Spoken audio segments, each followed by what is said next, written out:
السلام عليكم ورحمة الله وبركاته. طلابي حبايبي طلاب ثالثة ثانوي دفعة 2026 في كل أنحاء جمهورية مصر العربية، حياكم الله. جايين نراجع مع بعضينا في سلسلة سباق الساعة في سباق الوحدة في ساعة واحدة.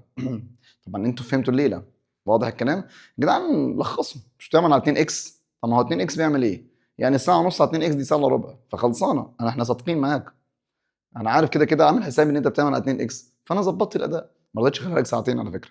طيب هنراجع في الوحده الرابعه، يلا جاهزين عشان احتمال توصل لنا ساعتين لان الوحده دي مليانه من 60 زينه. لا بهزر، تعال. اول حاجه نبدا بالفوكابلري. بسم الله. بليتش معناها يبيض، خلاص. بليتش يبيض او يبهت. بليتش. بريث تيكينج، واو، حاجه بتاخد الايه الانفاس. بريث تيكينج. طب كوردينيتد متناسق، متكرره تاني. ديديكيتد بيساويها ديفوتد، وهما الاثنين بيجي وراهم حرف الجر تو، وبعد تو بيجي يا اما اسم يا اما اي ان جي، بمعنى ايه؟ متفاني، مخلص، مكرس وقته، وهكذا. ديتكت للمره اللي مش عارف الخامسه، ديتكت يكتشف، تساوي دايجنوز. دايفيرس يعني يتنوع او متنوع، بتيجي فعل وبتيجي صفه، تمام. diversity ده الاسم منها التنوع، تمام. entangled دي اول كلمه جديده في الوحده الرابعه بقى. entangled معناها عالق بيه او ايه، يعني شابك في الشبك، يعني عالق في الشباك، تمام كده. طيب erosion ده تاني كلمه مهمه هنا. entangled عالق، وهنا erosion معناها عوامل التعريه والتآكل. erosion. figuratively معناها بشكل مجازي. يعني ايه بشكل مجازي؟ يعني كده وكده، تمام، تشبيه بس مش اكتر، لكن مش حرفيا. fragile او fragile بمعنى هش. ماشي الكلام، نطقين صح ان شاء الله. بعد كده glowing، يعني ايه glowing؟ معناها يعني مضيء، متوهج، خلاص. glowing. hatch معناها تفقس للبيضة. hatch. ماشي يا جميل. haunting اللي معناها مطارد للذاكرة او حاجة ما تتنسيش. unforgettable. بعديها hazardous خطير. الكلمات دي كلها لسه في الكلمات الأساسية، تمام. hazardous بمعنى dangerous خطير. بعد كده literally حرفيا بقى، انا بقى اللي بقوله حرفيا بقصده بالفعل. literally دي زي factually حقيقة. magnificent رائع. magnificent رائع. non-invasive مهمة جدا يا جدعان، خلاص، معناها سطحي زي كلمة superficial. non-invasive، تمام، يعني سطحي. بس non superficial دي معناها سطحي، يعني بيتكلم بشكل سطحي، ما عندوش مشاعر. عموما اي حاجة، اما دي للجروح اكتر حاجة. organized منظم. pose كلمة خطيرة تحفظها اكتر من اسمك، يعني يشكل. pose danger يعني ايه؟ pose danger او threat يشكل تهديد وخطر. struggle يكافح ويناضل. زهقناها يا مستر. طيب thrive، لا كلمة مهمة خالص يا مستر. thrive يعني flourish، يعني prosper، يعني يزدهر يتقدم، تمام. thrive يزدهر. underestimate يعني يقلل من شأن أو يستحقر، يقلل من شأن. underestimate. vivid ركز بقى. vivid بمعنى لغة حيوية، حاجة حيوية أو حاجة lively كلها طاقة وحيوية، تمام. زاهي أو ناصع أو حيوي، تيجي مع كلمة vivid language، تمام، مع اللغة حيوية يعني كلها senses مشاعر، وبتيجي مع الcolors وهكذا، تمام. نيجي بقى على الايه؟ الايديومز، المصطلحات. a stitch in time saves nine، يعني غرزه في الوقت المحدد تنقذ اي تسعه. يعني ايه يعني حلينا المشاكل الصغيره في الاول نمنع بلاوي كبيره، تمام. اصلاح خطا في وقته يمنع مشاكل اكبر. a thing of the past ده شيء من الماضي. in deep water معناها in trouble يعني في مشكله. و turn a blind eye on يعني يغض النظر عن، هي اسمها turn the blind eye on، يغض النظر عن يعني يعمل نفسه مش شايف، تمام، من بينها. حلو.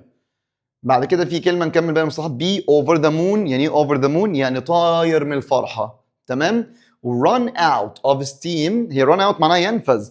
run out of steam هنا معناها يفقد الحماس، ده مصطلح على بعضه، يفقد الحماس والشغف. run out of steam اللي هو have no passion، تمام. طيب بسم الله نيجي على الكولوكيشن. لا دي compound adjective بس حفظ مش قواعد. oh inspiring. oh inspiring معناها رائع جدا.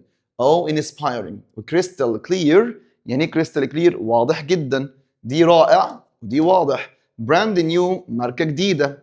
densely populated مكتظ بالسكان، مزدحم. glow producing متوهج او يعني منتج للايه؟ للنور والتوهج. good looking حسن المظهر. hard to survive يعني صعب النجاة. تمام. heart breaking حاجة محطمة للقلب، محطم للقلب. وheart stopping بتوقف القلب. تمام. اوعى يخش فينا جون في اخر لحظة يعني مثلا كده. طيب وبعد كده عندي heart stoppingly، بس دي صفة، دي الايه الادفيرب. يعني الادفيرب هنحط له ال واي في الاخر، بس الادفيرب بيصف الايه الفعل، اما الصفة بتصف الاسم. احنا ناس بقى صحيين. heart warming يعني حاجة ايه حميمية او حاجة ايه يدخل السرور الى القلب. ماشي، يدخل السرور الى القلب او بتفرح القلب او حاجة فيها دفء ومشاعر. human made من صنع الانسان، ويسويها man made برضه من صنع الايه الانسان. ice cold متلج. تمام. long lasting دائم الامد. خلاص. long distance طويل المدى برضو، الاثنين واحد. خلاص. long distance. mind blowing يعني mind blowing يعني برضو بيعقد، بيخطف العقل، يعني حاجة مدهشة جدا، رائعة، مذهل. كمل معايا. mind blowingly ده الحال منها. تمام. بشكل مذهل. old fashioned يعني موضة قديمة. self confident واثق من نفسه. short sighted يعني تمام عنده قصر نظر، ما بيبصش لبعيد والمستقبل قدام. slow moving بطيء الحركة. storm crashed متحطم في العاصفة. time consuming دي مهمة جدا، مستهلك للوقت، بيستهلك وقت كبير. fast changing متغير بسرعة. fast changing. اقول لك fast changing market يعني خلاص، او job market اللي هو سوق العمل متغير بسرعة. وfast rising يعني ايه fast rising؟ برضه مرتفع وينهض بسرعة، سريع الصعود. plastic filled مملوء بالبلاستيك. ماشي، يعني ما تقعدش تحفظ الكلمات دي، اصلا هي شرحة نفسيها. life saving منقذ للحياة. light producing منتج للضوء. strange looking خلاص يبدو غريبا او شكله غريب. well behaved مؤدب polite. strong willed يعني قوي الإرادة. mouth watering مسيل للعاب. الله يقول لك this ايه this food looks يبدو عليه انه mouth watering. looks يبدو مثير للعاب. smoke free معناها ايه smoke free؟ يعني خالي من الدخان. و open minded متفتح العقل او الافق. تمام. وعكسها narrow minded ضيق الافق. ماشي. نيجي على ايه بعد كده؟ لسه في عندي بقى تكمله. afford ولازم اروح حرف الجر to بمعنى يتحمل النفقات او يتحمل الشراء. afford to. تمام. amazingly بشكل رائع، الكلمة دي بقى مهمة. بمعنى مهابة. inspiring على بعضها كانت صفة رائع، أما مهابة. ban يعني يمنع. care يهتم. compound مركب. concise يعني موجز مختصر. concise. تمام. بعد كده conservation بمعنى الحفاظ على. conservation مش conversation دي معناها ايه محادثة، أما conservation معناها الحفاظ على. delicate delicate برضو معناها رقيق أو حساس. delicate. destructive مدمر، خدمة بقى حفظناها. disrupt احفظ دي بقى. disrupt يعني ايه يشوش أو يعطل، يعرقل أو يشوش. طيب وهنا disturb يزعج. disturb يزعج. disturbance الإزعاج. ماشي. eco friendly صديق للبيئة. ecosystem نظام بيئي. endangered معرض للانقراض أو مهدد بالانقراض. ensure يؤكد أو يتأكد. estimate كلمة مهمة معناها يقدر بس مش يحترم، يقدر للسرعة وللمسافة، بيحسب حاجة. أما يقدر للاحترام اسمها appreciate. fade معناها يذبل ويزول ويبهت. fade. figure معناها رقم أو شخص أو رمز أو تمثال، 4 معاني كاسم، ولو حطينا figure out معناها يكتشف. فاسي معناها صعب الإرضاء. فاسي أقول لك فاسي ايتر يعني شخص صعب الإرضاء في الأكل، مش أي حاجة بتعجبه. gather يعني يجتمع. gather. giant عملاق. احنا قلنا الكلمة الواحدة دي كلماتها كتير، بس أنا إيه أول صفحة ونص أو أول صفحتين دول مهمين. gigantic واللي بعلم لك عليه بقى ضخم. graceful حسن الخلق أو إيه أنيق لطيف. grand كبير. habitat موطن أو مسكن للحيوانات. impressive مدهش. legend أسطورة. marine biologist عالم بحري أو عالم بحريات. migration الهجرة. migration والصفة منها migratory يعني هجري. خلاص. motion حركة. mysterious يعني mysterious غامض. organ عضو في الجسم. تمام. overfishing الصيد الجائر يعني الصيد بزياده. preserve ويسويها conserve ويسويها maintain بمعنى يحافظ على maintain. وprey معناها فريسه. طيب procedures يعني اجراءات. promote يرقي يروج دعائيا. reputation سمعه. اقسم بالله الكلمات دي اتكررت من الوحده 12 لغايه دلوقتي في 4. الكلمات دي اتكررت كتير. procedures و measures خلاص بمعنى اجراءات. reputation سمعه. respectful محترم للي قدامه. risky خطوره او ايه خطر. roaring معناها يزأر او زئير. خلاص ذو زئير يعني عنده صوت زي صوت الزئير كده، صوت زي صوت الاسد. طيب scramble كفيرب معناها يتسلق او يتشابك. خلاص scramble يعني نقول scrambled متشابك زي كلمه entangled. ماشي خلي بالك من كلمه sitting دي. ماشي sitting معناها التايم والبليس بتاع القصه، حليناها في الوحده الخامسه. sitting وقت ومكان الايه الاحداث القصه. shelter مأوى. solid صلب عكس fragile. species او species بمعنى فصيله، وهي مفرد تبقى a species، جمع شيل ال a species زي ما هي فصائل. splendid رائع.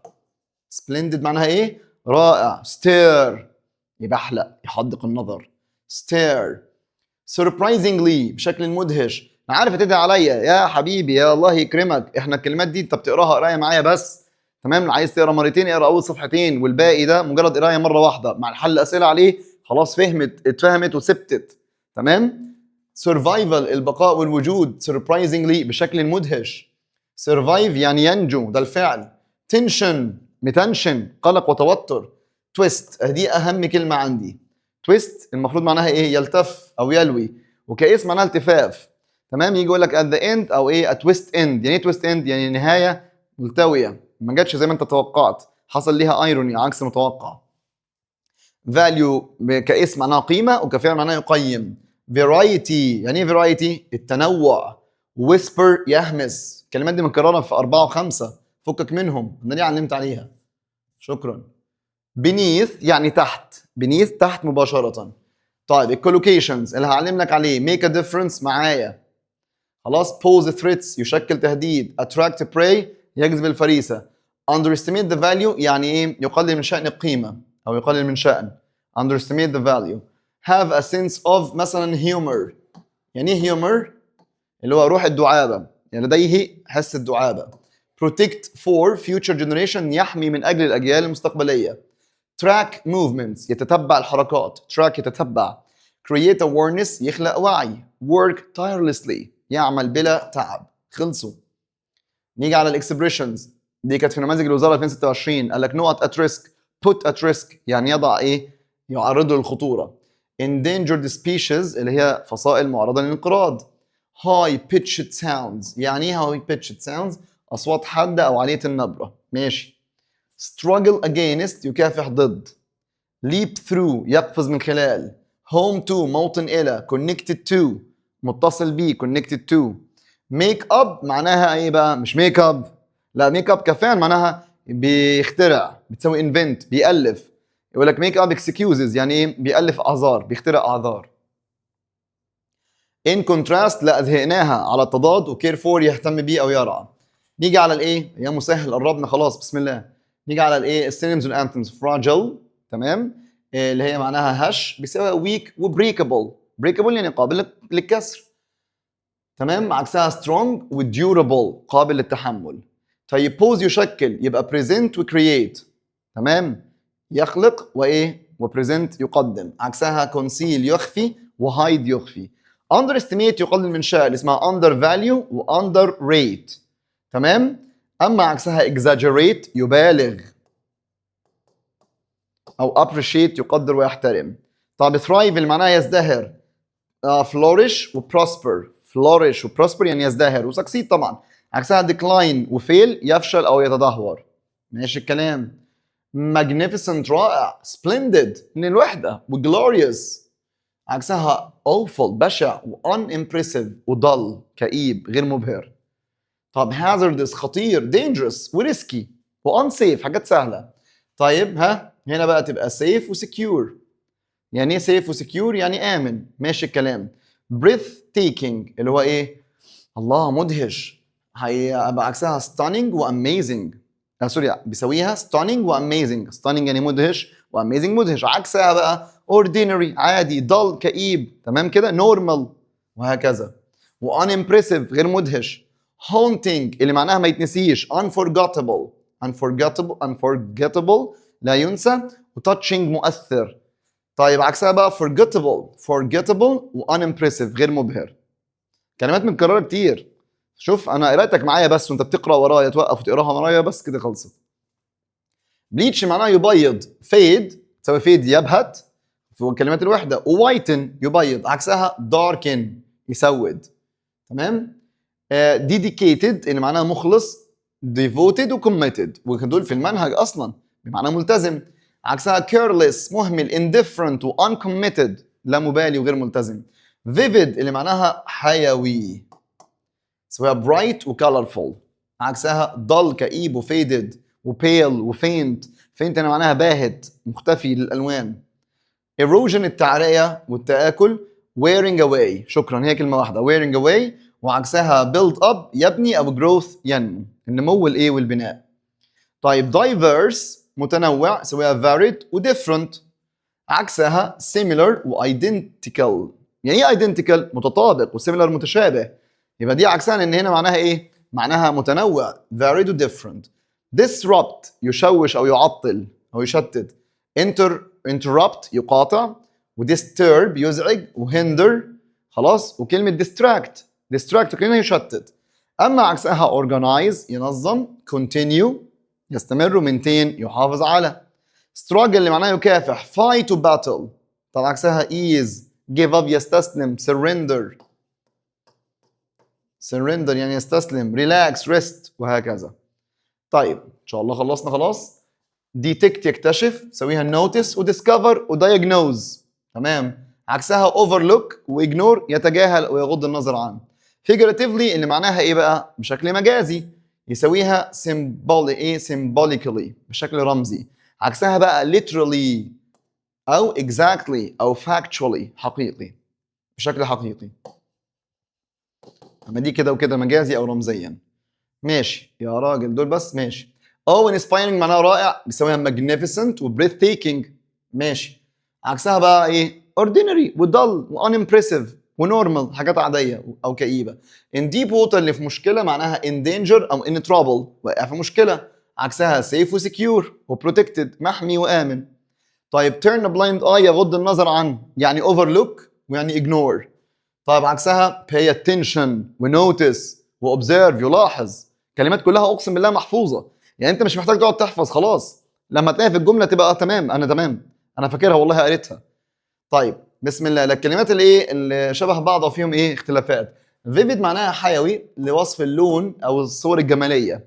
اما vibrant معناها حيوي وفعل بالحيويه لوصف الايه الشخص او المكان زحمه. تمام. دي صور بلاغيه عشان انت بتلاقي الاثنين في الاختيارات في امتحان اخر السنه. اما vibrant لا دي وصف الشخص. pose يعرض. اما هنا pose يقف ثواني اعمل كده وانا بتكلم عن واكمل. دي اسمها pose. غير pose هي نفس النطق بس دي معناها ايه؟ يشكل خطوره، يشكل ايه تهديد. known as معروف بيه خلاص بس بعد as بيجي الوظيفه او اللقب. he is known as a teacher. he is known as the king of football وهكذا. اما known for معروف لدى ايه هنا السبب بقى. يعني هنا اللقب الوظيفه. هنا اقول لك he is known for his simple style in explaining. يعني ايه simple style؟ الاسلوب البسيط في الشرح. يبقى هنا سبب الشهرة. fragile او fragile معناها هش. اما هنا weak ضعيف دي ايه نقص القوة. اما هنا دي حاجة بتتكسر بسرعة. explore يستكشف مكان. تمام. هو عارف انه موجود بس ما يعرفش عنه معلومات. دي يستكشف يبحث في مكان او ايه يستكشف موضوع. اما discover حاجة لأول مرة ما كانش يعرف بوجودها.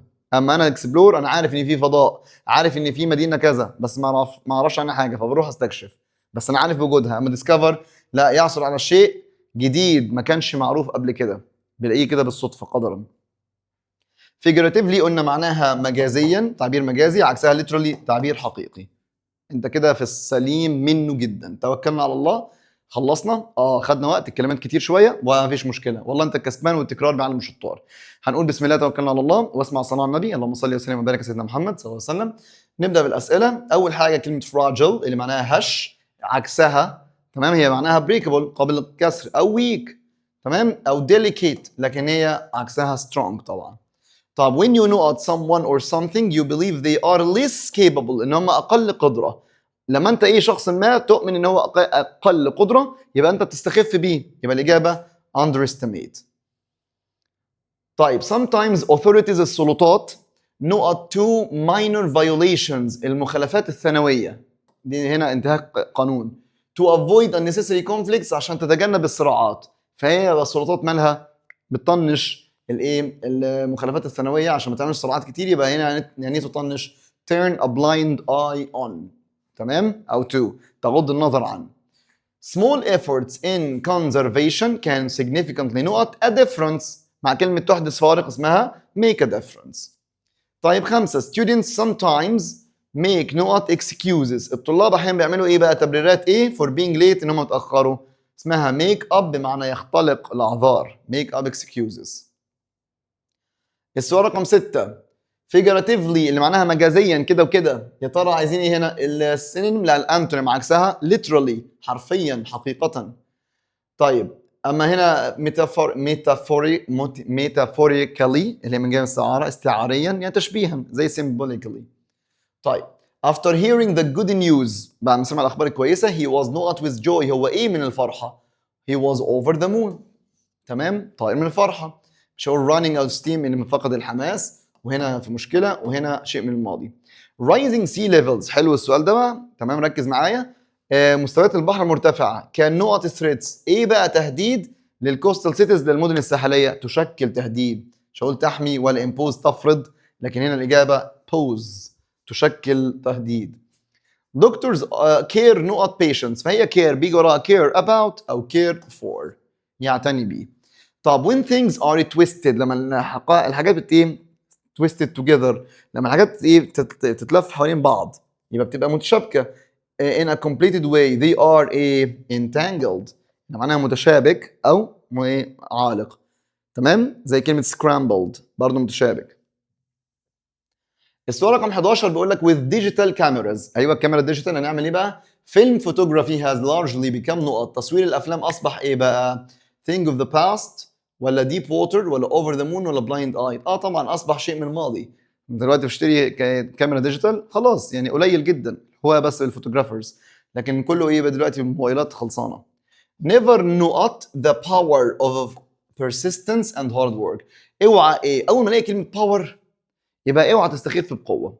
اقول لك نيفر اوعى تستخف بقوه الاصرار والعمل الجاد، نيفر اندر استيميت. طبعا انا بلعب على التكرار في الاسئله كمان. ماجنيفيسنت اللي معناها رائع، عايزين الانتونيم عكسها، عكس رائع غير مبهر unimpressive وضل كئيب واوردينري عادي.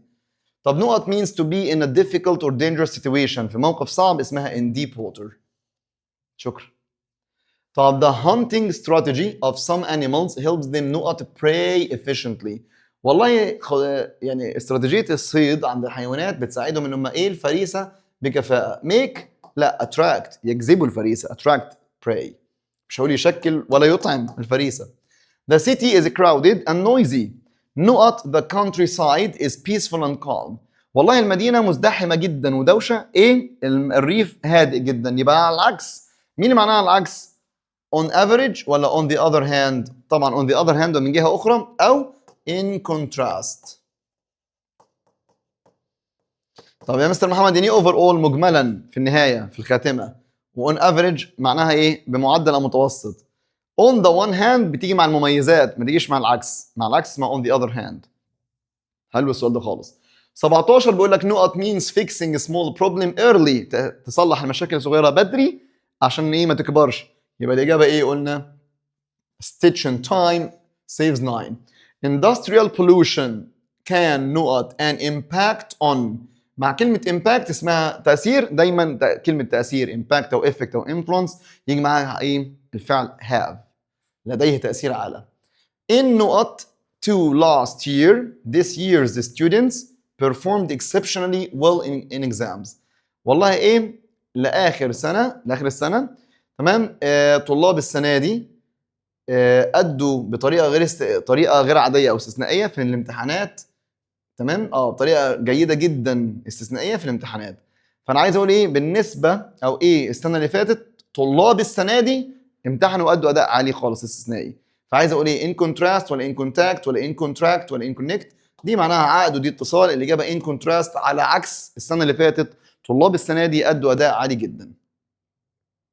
طيب كلمه هونتنج اللي معناها عالق في الذاكره ما بيتنسيش، عايز السينونيم بتاعها unforgettable، ما بيتنسيش طبعا. After working for 10 hours، بعد العمل ل10 ساعات، she began to nut and needing a break، بدأت ايه ومحتاجة break. يبقى she began to run out of steam، اللي هي تفقد الحماس وتتعب. Athletes اللي هم الأشخاص الرياضيين must nut a sense of timing، الإحساس بالوقت to perform well، عشان يأدوا كويس. فقلنا هنا مع كلمة sense اسمها have a sense of، يبقى الإجابة must have a sense. يبقى have تيجي مع كلمة sense وتيجي مع كلمة impact تأثير. صلى على النبي صلى الله عليه وسلم. The glass vase is extremely not and must be handled with care. والله الفازة بتاع الازاز دي مالها ولازم تتعامل معاها كويس، يبقى دي هشة. تمام، قال لك ازاز يبقى الاجابة fragile او fragile. ماشي. Chemicals are used، المواد الكيماوية تستخدم to nut paper and make it appear whiter، ابيض. يبقى تبيض يا برنس، bleach. شكرا. حتى لو حط فيد معناه يبهت، اما هنا يبيض bleach. The firefighters entered the Nuat building to rescue trapped civilians inside. رجال الاطفاء دخلوا المبنى عشان ينقذوا الناس المحجوزه جوه. المبنى الحيوي ولا الهارنس الغير مؤذي ولا الخطير؟ اكيد الخطير، مش ديديكيتد المتفاني في العمل. طيب بسم الله. 26 بتقول لك lack of education، نقص التعليم. may not barriers، احتمال ايه بقى؟ حواجز to economic development and stability، للاستقرار والتنميه الاقتصاديه. يبقى هنا مع كلمه barriers نقص التعليم احتمال thrive يزدهر، pose يشكل، ولا expose تمام يعرض الى، ولا suppose يفترض. طبعا الاجابه pose barriers، يعني يشكل حواجز، يشكل خطوره، مشاكل، حواجز، اسمها ايه؟ pose. طيب بسم الله. 27 climate change increases coastal نقط، تغير المناخ بيزود الايه الساحليه and threatens ويهدد marine ecosystems، اللي هو ايه؟ النظام البيئي البحري. يبقى هنا بايه؟ تغير المناخ بيزود الايه الساحلي؟ الايروجن ولا الكونستراكشن البناء ولا جروث ولا كونزرفيشن؟ طبعا ايروجن التآكل، لانه قال لك بيهدد الايه؟ النظام البيئي، يبقى الايروجن. The eggs مش هكمل، hatch يعني بتفقس بشكل طبيعي مع الحرارة. ماشي. The university attracts students، والله الكلية أو الجامعة بتجذب الطلاب from نقط cultural and educational backgrounds. طيب من خلفيات تعليمية وثقافية إيه بقى؟ أكيد متنوعة ومختلفة. vivid حيوية، fragile هشة، لا الإجابة diverse متنوعة، مش هقول له سطحي. تمام جدا. بسم الله. 30 she continued to نقط despite facing many serious life challenges، هي كملت ان هي ايه؟ على الرغم ان هي بتواجه تحديات خطيره. فكملت ان هي bleach تبيض، ولا stitch تغرز، تمام تعمل غرز يعني، ولا struggle تكافح، ولا تستحقر؟ الاجابه struggle تكافح. طب بسم الله. power outage اللي هو انقطاع التيار الكهربي كان نقط essential hospital operations، ممكن ايه بقى؟ العمليات في المستشفى ضروريه and medical services والخدمات الطبيه. فانقطاع الكهرباء ده ممكن ايه؟ thrive يزدهر، ولا strengthen يقوي، ولا enhance يعزز، ولا disrupt يعطل. طبعا يعطل العمليات الجراحيه في المستشفى. The film ended miserably، انتهى بشكل مأساوي with a نقط image بصوره ايه؟ that remained in view's mind، اللي فضلت باقيه في ذهن الايه؟ الناس، باقيه في الذهن، عالقه في الذهن، ما تتنسيش، اسمها haunting. شايف الدنيا ازاي؟ الاختيارات هنا حلوه، تمام موفقه. طيب doctors preferred a نقط procedure اجراء ايه؟ بتساويها قلنا measure بمعنى اجراء، تمام to examine the patient safely عشان يفحص المريض بامان and without surgery بدون جراحه. الكلمه دي حلت. يبقى هنا بيفضل سيرجيكال جراحي ولا هارمفول ضروري ولا فراجل ولا نون انفيزيف؟ طبعا انا ايه الاجابه؟ نون انفيزيف بمعنى سطحي، هستبعد هارمفول وفراجل لكن هنا سيرجيكال جراحي، تمام، اجراء جراحي واجراء سطحي الاثنين صح، لكن قال لك without surgery يبقى الاجابه letter C. installing نقط panels تركيب الالواح الايه increased visibility زود الرؤيه along the walking path at night بالليل. يبقى هنركب الواح ايه وتزود الرؤيه بالليل، يبقى حاجه فيها نور، يبقى الاجابه light producing، مش موضه قديمه ولا life saving ولا time consuming. طيب بسم الله. distributing هنا معناها توزيع. توزيع ايه؟ equipment المعدات الايه in disaster areas في مناطق الكارثه helps save lives بيساعد انه ايه ينقذ الحياه. فهنا بقى لما نوزع معدات صعبه النجاه ولا تساعد او تنقذ الحياه؟ طبعا تنقذ الحياه، يبقى life saving ايه equipment. ineffective معناها غير فعال، و endangered مهدد بالانقراض.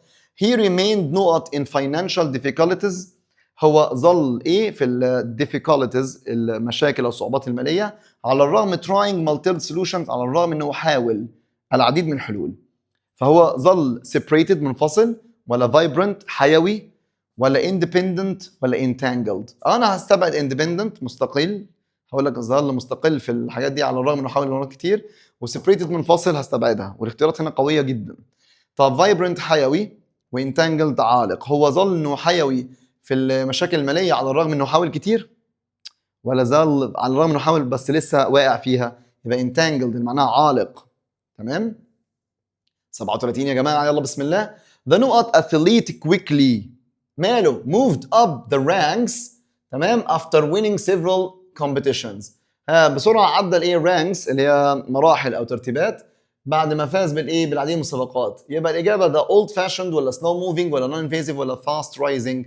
طالما عدى مراحل كتيره بعد الفوز يبقى الاجابه fast rising athlete الصاعد بشكل سريع.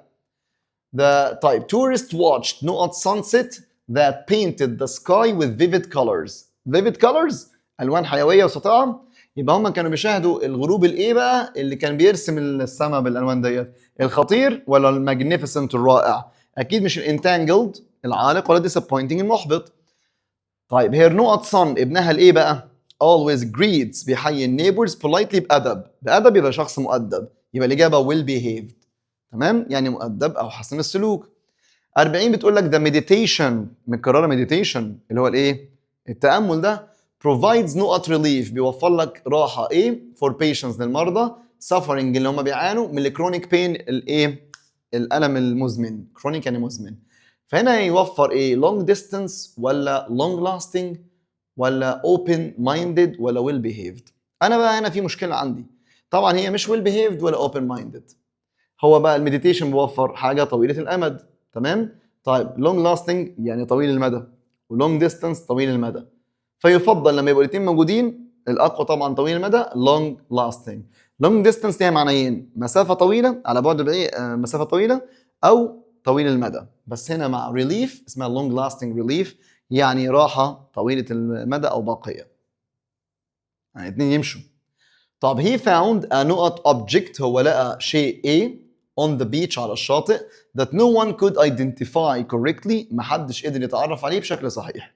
طيب محدش قدر يتعرف عليه يبقى الحاجه هتبقى دي ايه؟ حاجه mysterious غامضه، بس انا ما عنديش كلمه mysterious، انا عندي familiar مألوف ونورمال looking يعني يبدو طبيعي لا، وتيبيكال نموذجي معروف برضو او تقليدي، الاجابه طبعا strange looking. living in extreme poverty العيش في فقر شديد can be نقط without support or basic necessities هيبقى ايه بدون دعم او الاحتياجات الاساسيه، فهيبقى life saving ولا hard to survive ولا awe inspiring اللي معناها رائع ولا glow producing يعني منتج للضوء؟ طبعا الاجابه هيبقى صعب ان انت تعيش فيه hard to survive لان بقول لك في فقر، هيبقى صعب ان انت تعيش فيه بدون اي دعم. طيب بسم الله. 43 the furniture الاثاث والعفش in her living room looked نقط reminding everyone of past decades بيفكر الجميع بالايه العقود القديمه، يبقى دي حاجه ايه موضتها قديمه، يبقى الاجابه old fashioned. عكسها بقى brand new يعني ايه ماركه جديده. the scientist explained the theory اللي هي النظريه نقط making it easy for everyone to understand بشكل ايه واضح لدرجه الناس كلها فهمتها، يبقى الاجابه ايه accidentally ولا carelessly ولا mind blowing ولا mind blowingly. هنا بقى لعبه ذكيه جدا. جابها صفة وجاب لك حال. طيب احنا استبعدنا carelessly و accidentally، فالمفروض ايه؟ انه شرحها بطريقة رائعة. طيب هنا انا عايز ايه؟ رائع ولا بطريقة رائعة؟ بشكل رائع، خصوصا ان عندي فعل، مين بيصف الفعل؟ الحال. يبقى الإجابة mind blowingly. أتمنى السؤال ده يبقى 2026، وسؤال بسيط جدا على فكرة. يعني لعب لعبتين، صفة مركبة من الحفظ وكمان حطها لك بقى صفة ولا حال. Fashion trends are نقط with the new styles emerging every season globally. يا ترى بقى الايه الترندات الجديده بتاعت الموضه هي عباره عن ايه؟ خلاص فيها ستايلات جديده emerging بتظهر كل ايه؟ كل سيزون. فهي mind blowingly، لا انا عايز بعد ار هنا بقى عايز صفه. ولا fast changing ولا long distance ولا well behaved؟ اكيد هي مش طويله المدى، لان هي كل مره كل سيزون بتظهر حاجه جديده، فهي بقى على قد السيزون بس. ولا مؤدبه، الاجابه fast changing يعني متغيره بسرعه، كل سيزون ليه ايه؟ ترند. ماشي، اسئله حلوت جدا بقى. طب بسم الله. visiting the top of the tallest mountain، لما توصل لقمه الجبل بتزور القمه دي، was a not experience for tourists. كانت دي بقى تجربه ايه يا فندم؟ اكيد مش هشه ولا موضه قديمه، وانا مش محتاج الحال، انا هنا محتاج ايه؟ انا عندي اسم، فمين اللي قبل الاسم؟ الصفه، يبقى mind blowing. تمام جدا. governments الحكومات must plan carefully in نقط regions، تخطط بعناية في الأماكن الإيه عشان تتجنب congestion الازدحام، مشاكل الازدحام. ازدحام يبقى في الأماكن الإيه بقى عشان تتجنب ازدحام؟ يبقى المكتظة بالسكان، يبقى الإجابة densely populated.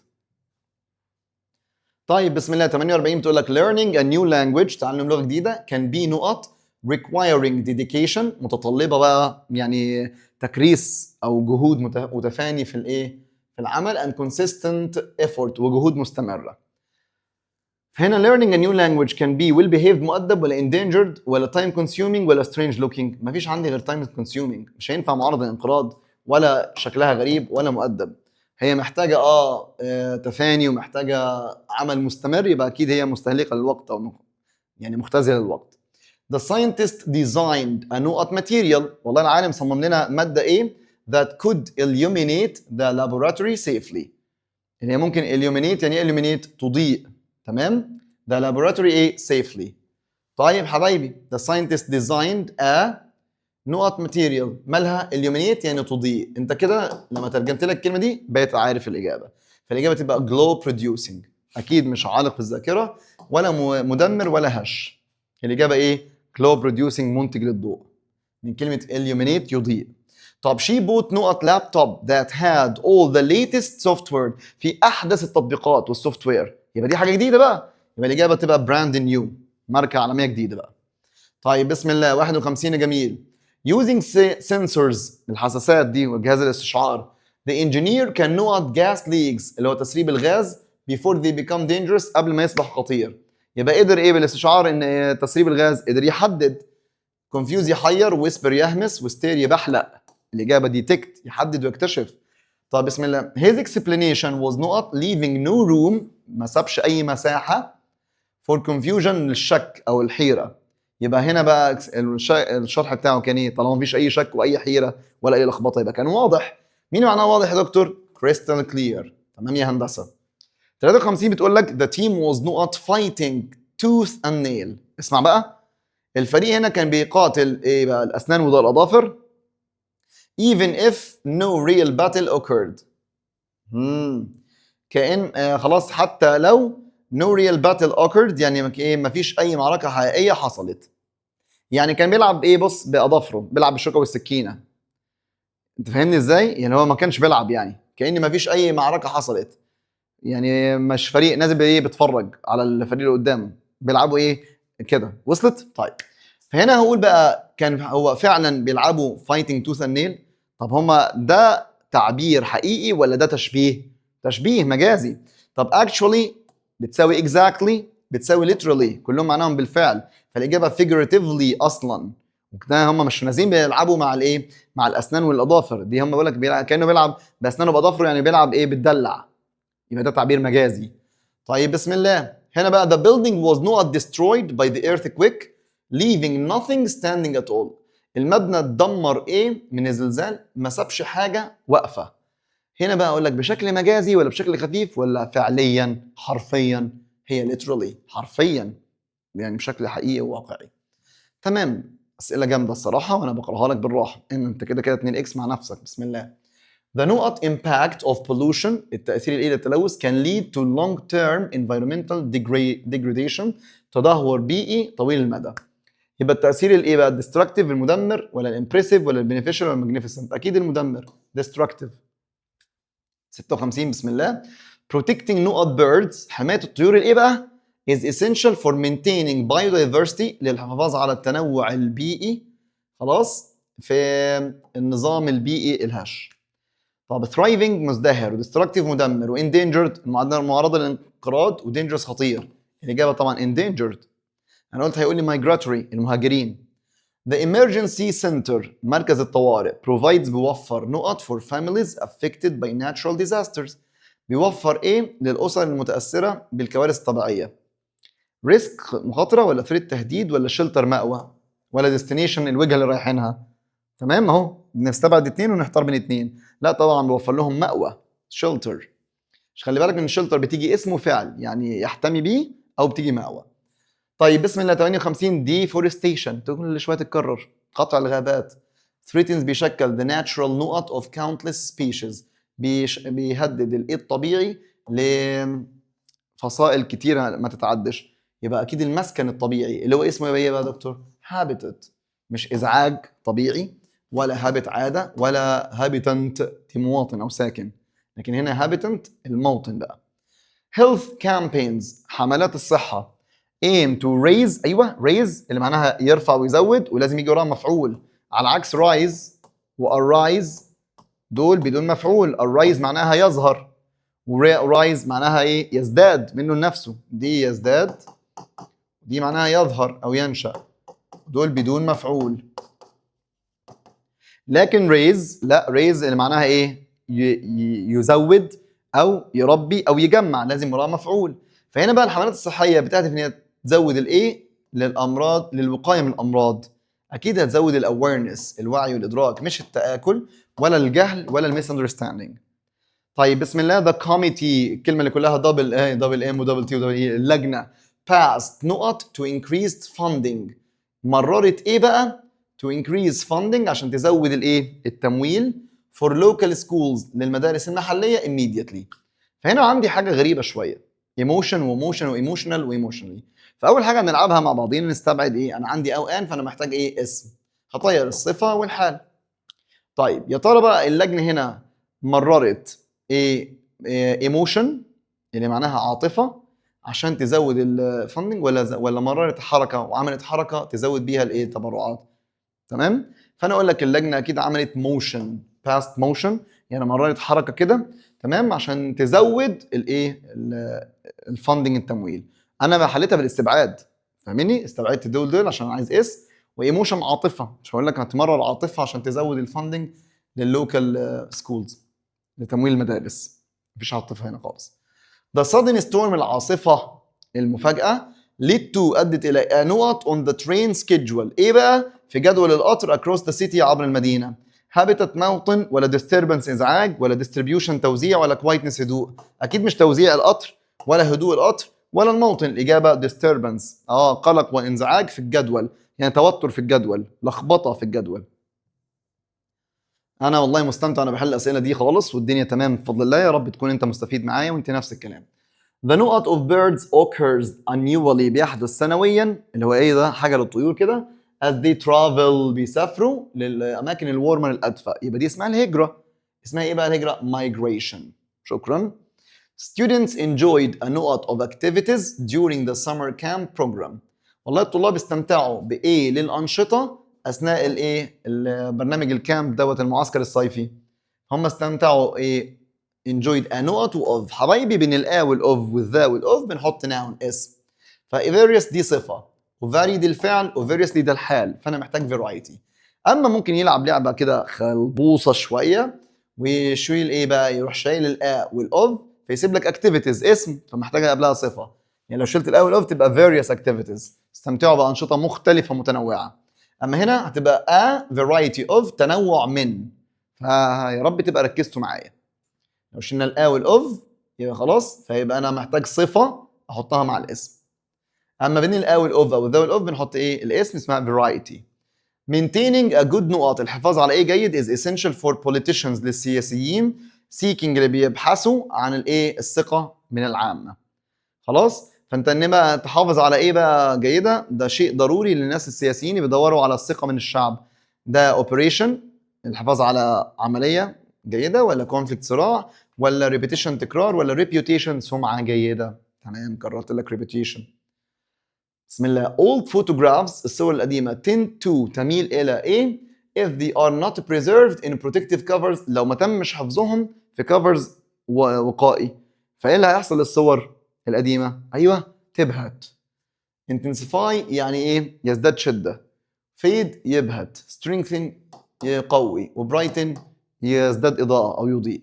لا fade. It is very not to drive without wearing seat belt on highway. ده شيء ايه ان انت تسوق من غير ما تلبس حزام الامان في طريق سريع.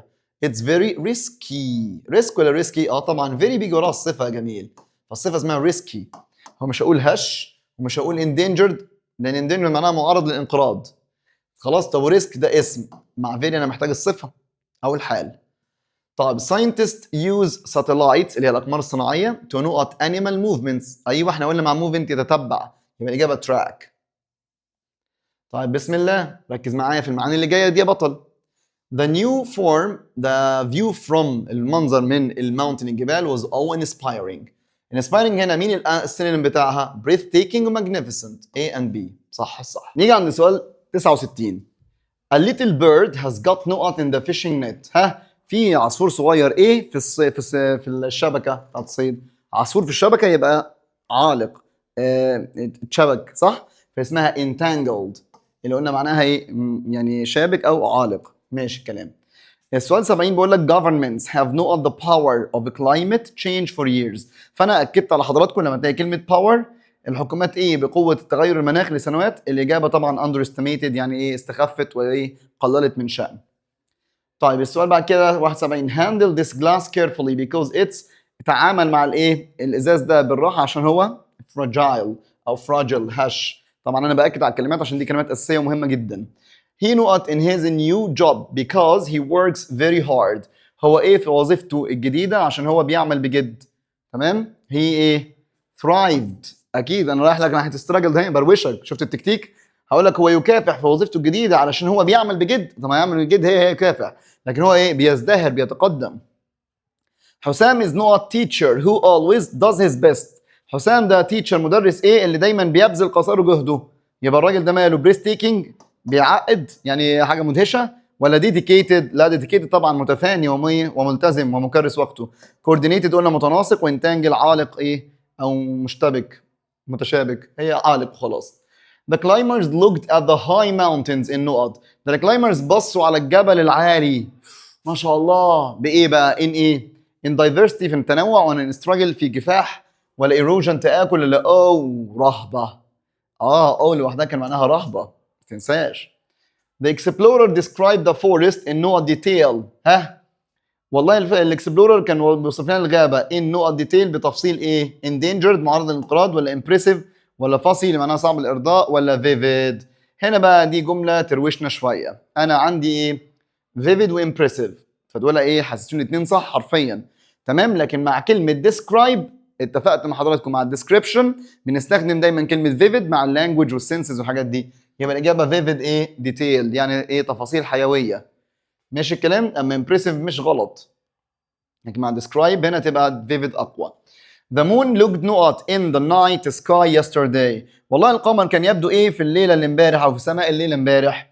كان يبدو ايه fragile اللي هو ايه هش، ولا haunting اللي هو عالق في الذاكرة، ولا diverse متنوع، ولا glowing متوهج ومتلألئ. طبعا glowing زهقناهم. نيجي عند سؤال 77. The players moved in a perfectly نقط mechanism. اللعيبة بقى كانوا بيتحركوا في ميكانيزم يعني في آلية. خلاص، آلية ايه بقى ممتازة. امشي بقى ايه فوق انتوا وانت امشي حل عن سمانه. فهنا بريث تيكن اللي هي اسمها بريث تيكينج اولا، فدي غلط. كوردينيتد متناسق حلو شغاله. ريكتانجل دي معناها مستطيل. طب وديديكيتد يعني مكرس او متفاني للعمل. فكان بيتحركوا في ميكانيزم وآلية ايه بقى؟ طبعا لا دي ولا دي.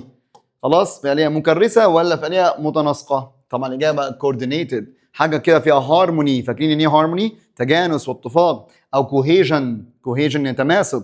كل دول كان في ايه كلمات الوحدات اللي عدت في مراجعتها. discussing each small detail is extremely نقط. ده مناقشه كل تفصيله.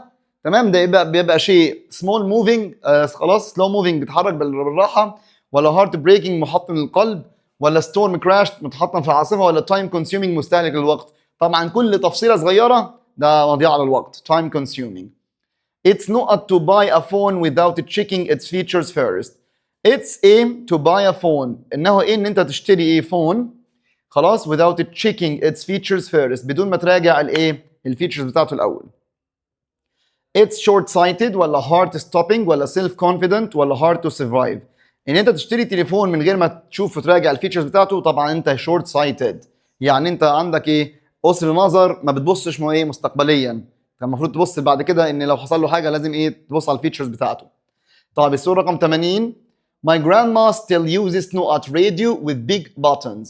احنا قلنا جدتي still uses ما زالت تستخدم راديو تمام ببيج باتنز. راديو زمان قديم بزراير كبيره، يبقى دي حاجه حاجه قديمه old fashioned.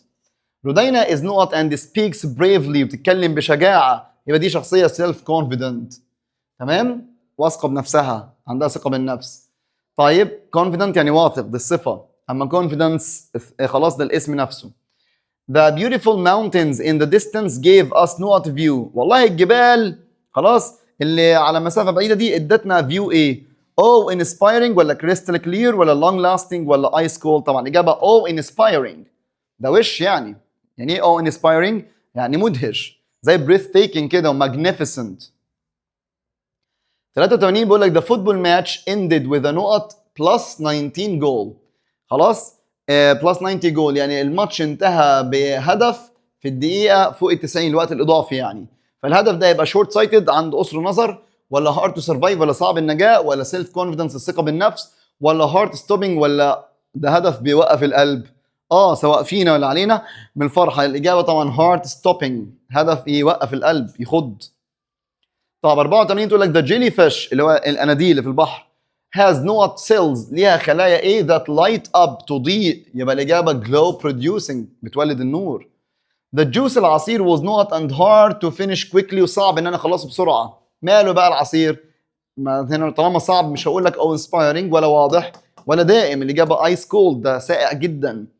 the movie's ending was نقط it made me cry خلاني اعيط، يبقى دي حاجه مؤثره، يبقى الاجابه heart breaking او touching او moving او affecting بمعنى مؤثر ومحرك للمشاعر. طيب 87 بتقول لك the old bus was very نقط and took hours to arrive. الاتوبيس كان وخد ساعات علشان arrive يوصل، يبقى كان slow moving بتحرك زي حركه السلاحف. the pyramids are نقط structures built by people. الاهرامات تعتبر مباني مبنيه بواسطه الناس. heartwarming ولا well behaved ولا human made ولا eco friendly؟ قال لك مبنيه بواسطه الناس، يبقى دي طبعا human made من صنع الانسان. انت عايز تفكر واضحه، وقلنا بنسميها كلمه man made. the rescue team فريق الانقاذ reached the نقط boat وصل لقارب after the hurricane بعد الاعصار. تمام، يبقى وصل لقارب المحطم في العاصفه. قال لك اعصار، يبقى الاجابه storm crashed.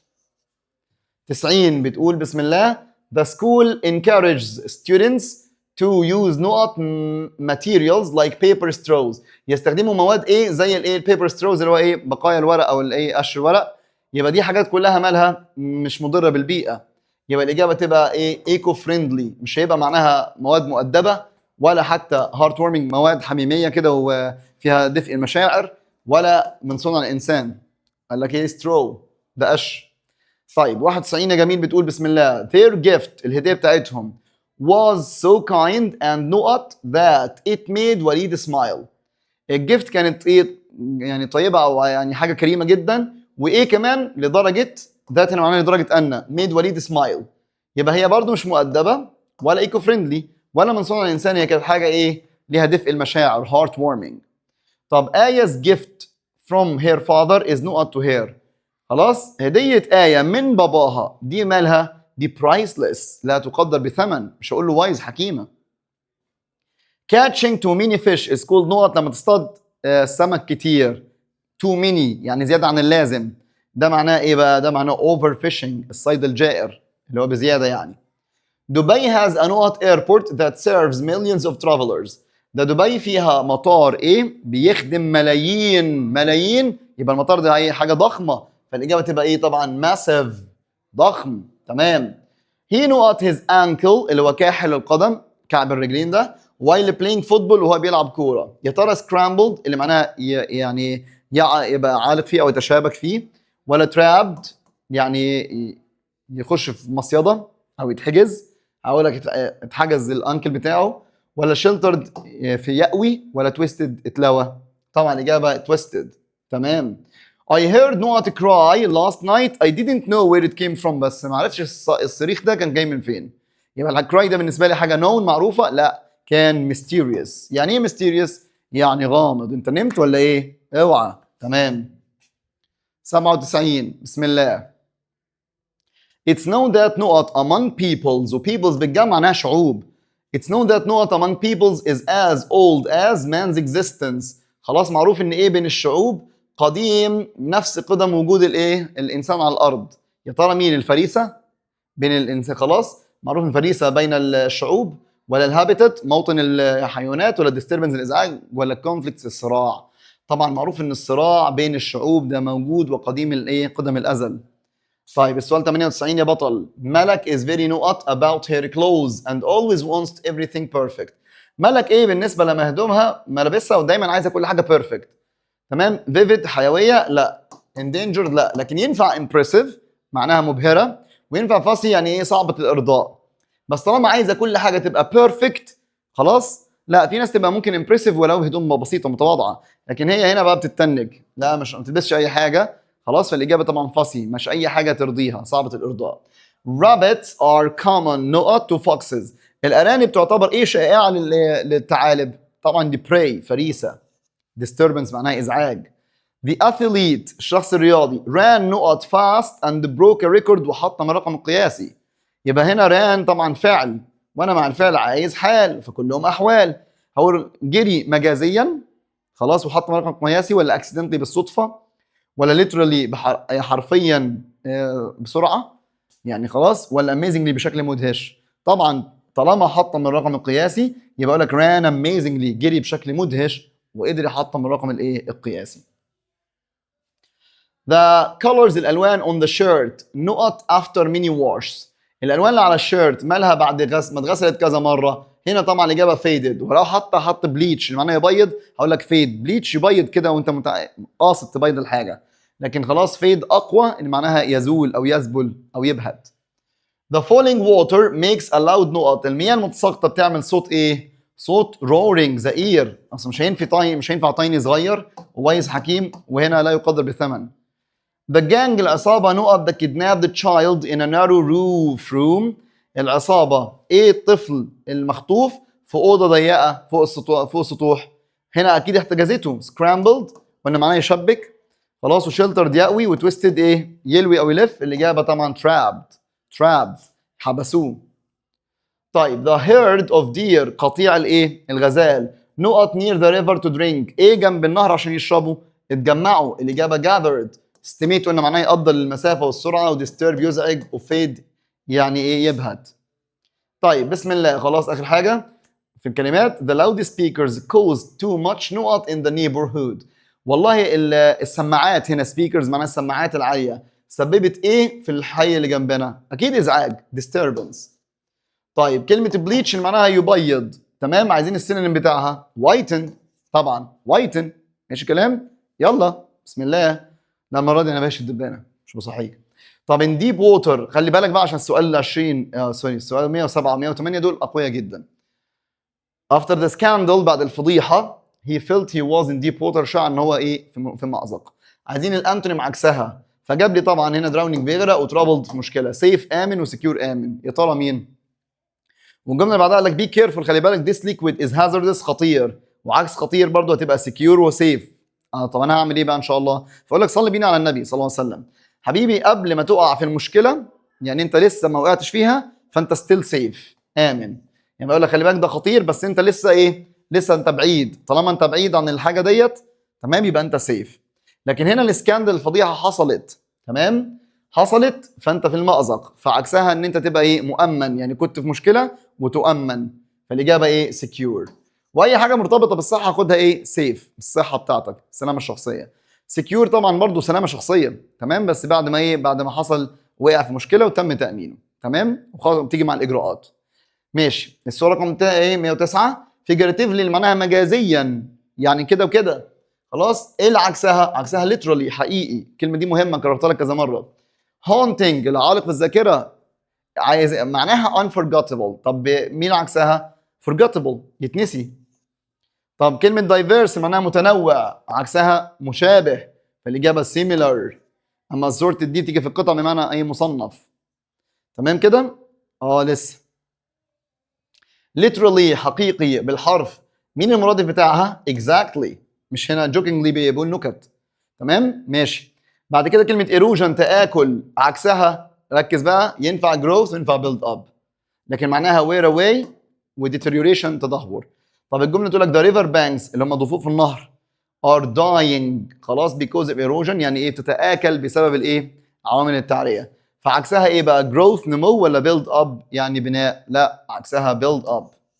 تمام؟ growth نمو لايه؟ لاي حاجه ايه؟ لكائنات حيه. لكن هنا ايه؟ مع اي حاجه فيها بقى حاجه جماد، يبقى هنا erosion هيبقى عكسها build up، بيبني. تمام؟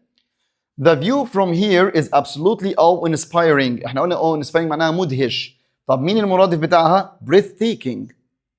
لكن هنا plain يعني حاجه ساده ما فيهاش حاجه خالص، وفانسي يعني يتخيل، وunimpressive غير مبهر. طيب بسم الله. مايند بلوينج اللي معناها بيخطف العقل. تمام؟ برضه حاجه مدهشه، عكسها انكريدبل، لا معناها ايه؟ لا يصدق، يعني حاجه مدهشه. فينومينال حاجه استثنائيه. astonishing معناها مدهش، الاجابه بورينج. طيب the octopus is a sea nut with 8 arms. الاكتوبوس اللي هو الاخطبوط ده ايه؟ ده عايز اقول كائن بحري، الاجابه creature. conservation الحفاظ على، وسبايسز توابل، ما كتبش species، كانت ممكن تمشي لان هي معناها فصيله. اوفر فيشنج الصيد الجائر. طب the panda is not species، هي فصيله ايه؟ that needs protection محتاجه حمايه، يبقى دي معرضه للانقراض endangered. تمام. The teacher knew the number of students who were expected to join the trip. ده المدرس ايه؟ عدد الطلاب اللي كانوا متوقع ايه؟ ينضموا للرحله. اكيد كان يحسب عدد الطلاب، اصل disturb يعني يزعج.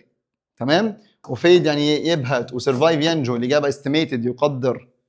ماشي الكلام. The whale is a giant knot of sea animals. ركز السؤال ده، بعد ما اخلصه في سؤال هكتبه.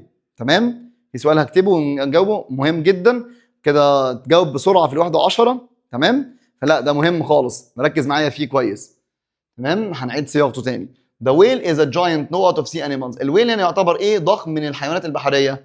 والله creature اللي هي يعني ايه creature؟ كائن. وينفع اقول species فصيله، فجاب لي الاثنين. طبعا الحفاظ على البيئه دي راحت، والصيد ده راح.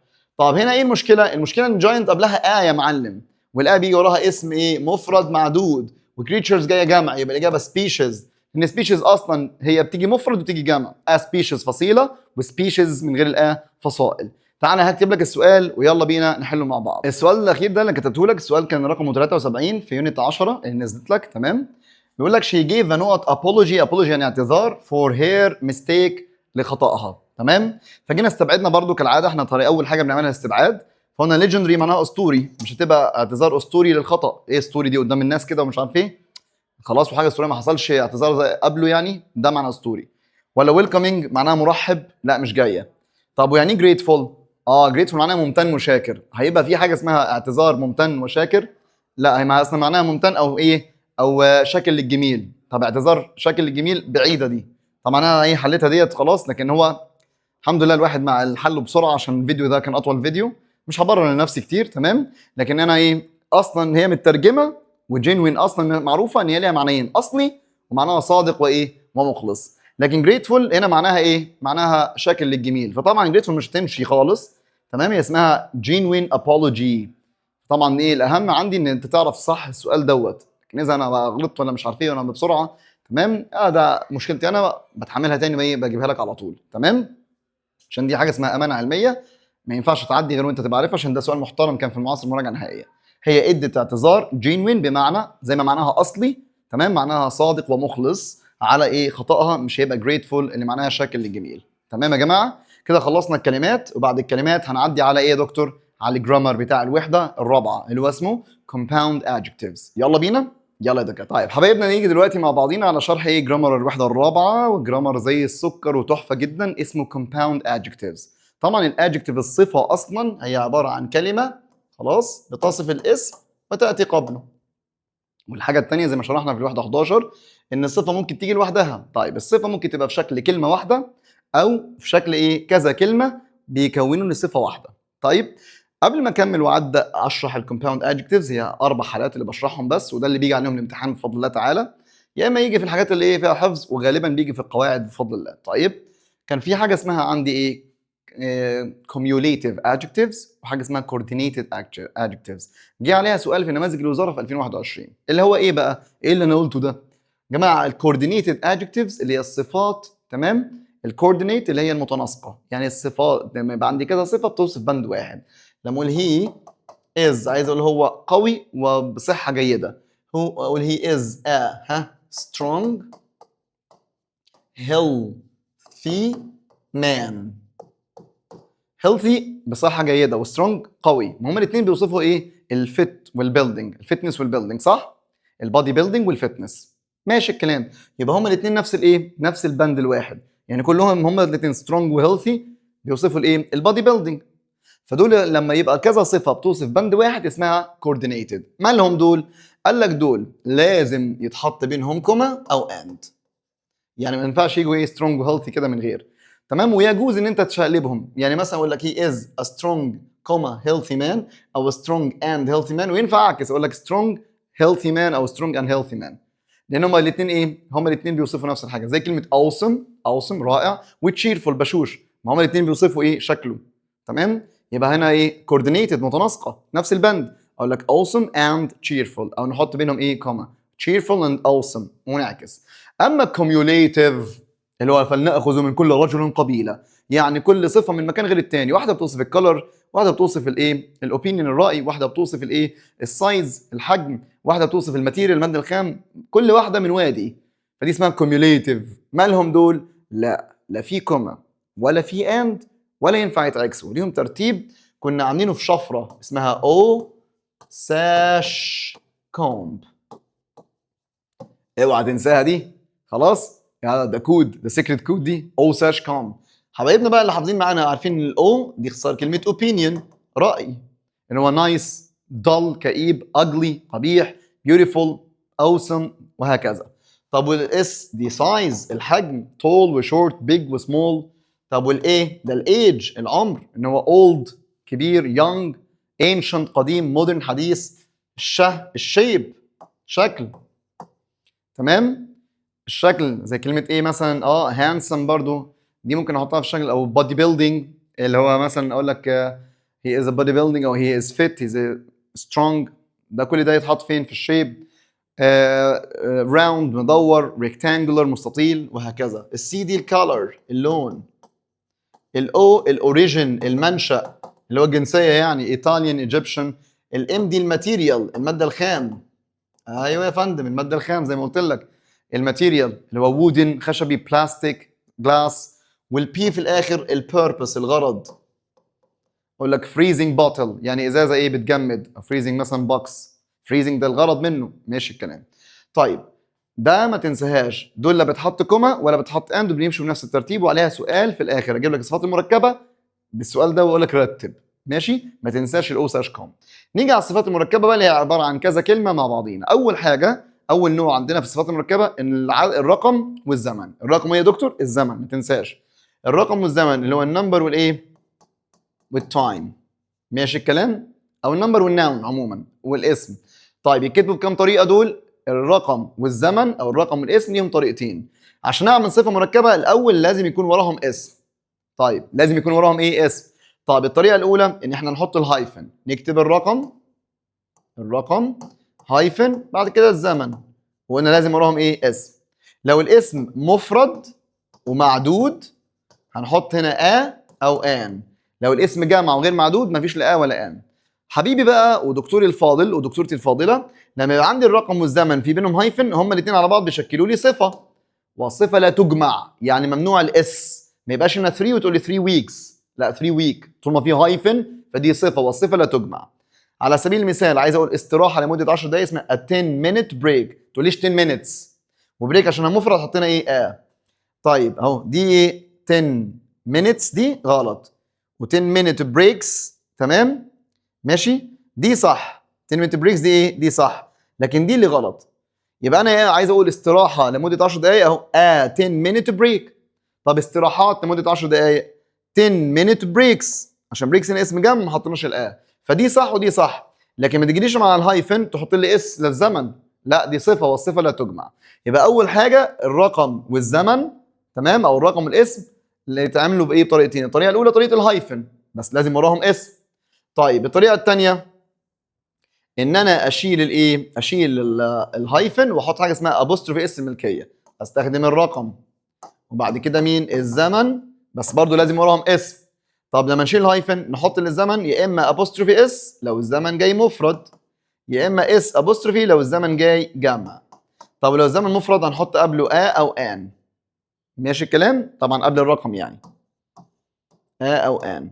يعني مثلا عايز اقول ايه هي استراحه، او مثلا ايه رحله لمده اسبوع فاقول 1 ويك، هعملها مره بالهايفن 1 ويك جيرني. طب جيرني اسم مفرد فنحط طبعا ليه عشان ده و مش او، الوا واليو صوت ساكن ياخد 1 ويك ايه جيرني دبل هايفن يعني رحله مده اسبوع. طب لو اشيل الهايفن هتبقى برضو 1 ويك، شلنا الهايفن ويك مفرد ابوستروفي اس 1 ويكس جيرني. ليه حطينا عشان الويك هنا جاي ايه مفرد. طب عايز اقول رحله لمده 3 اسابيع اسمها ايه مره بالهايفن تبقى 3 ويكس، لا ويك جيرني، وطول ما فيه هايفن فدي صفه وهنا اسم مفرد يبقى هنا اقول a 3 week journey. طب شيل الهايفن تبقى 3 لا مفيش هايفن بقى 3 weeks هنا اخرها اس الجمع بعدها الابوستروفي journey. طب لما يبقى الزمن جمع مفيش لا ولا ان، فلما جيت قلت بص في مده ساعه in an hour's time، ان هنا زي كلمه 1 hours time الزمن مفرد ابوستروفي اس وحطينا له عشان مفرد ان. طب هنا بقى in 2 hours time هنا الزمن جمع مفيش لا ولا ان. يبقى اول صفه مركبه الرقم والزمن، الرقم والزمن او الرقم والاسم. اللي بعده الصفه الثانيه خلاص الصفه مع الاسم نضاف له دي او اي دي، بس مش اي اسم، لما يبقى اي حاجه لها علاقه بالانسان او الكائنات الحيه خلاص، او بجسم الانسان او جسم الكائنات الحيه، اي حاجه لها علاقه بالكائنات الحيه هنحط لها دي واي دي، ولازم قبلها صفه. فلما اجي اقول ايه بنت عينيها زرقاء a blue eyed girl، مش الاي دي من جسم الانسان او كانت حيه حطينا لها اي دي blue eyed. طب راجل قلبه طيب a kind hearted man خلاص وحطينا الهايفن في النص. اما هنا a second hand car ليه ما حطيتش handed؟ عشان هنا second ده رقم وليس صفه.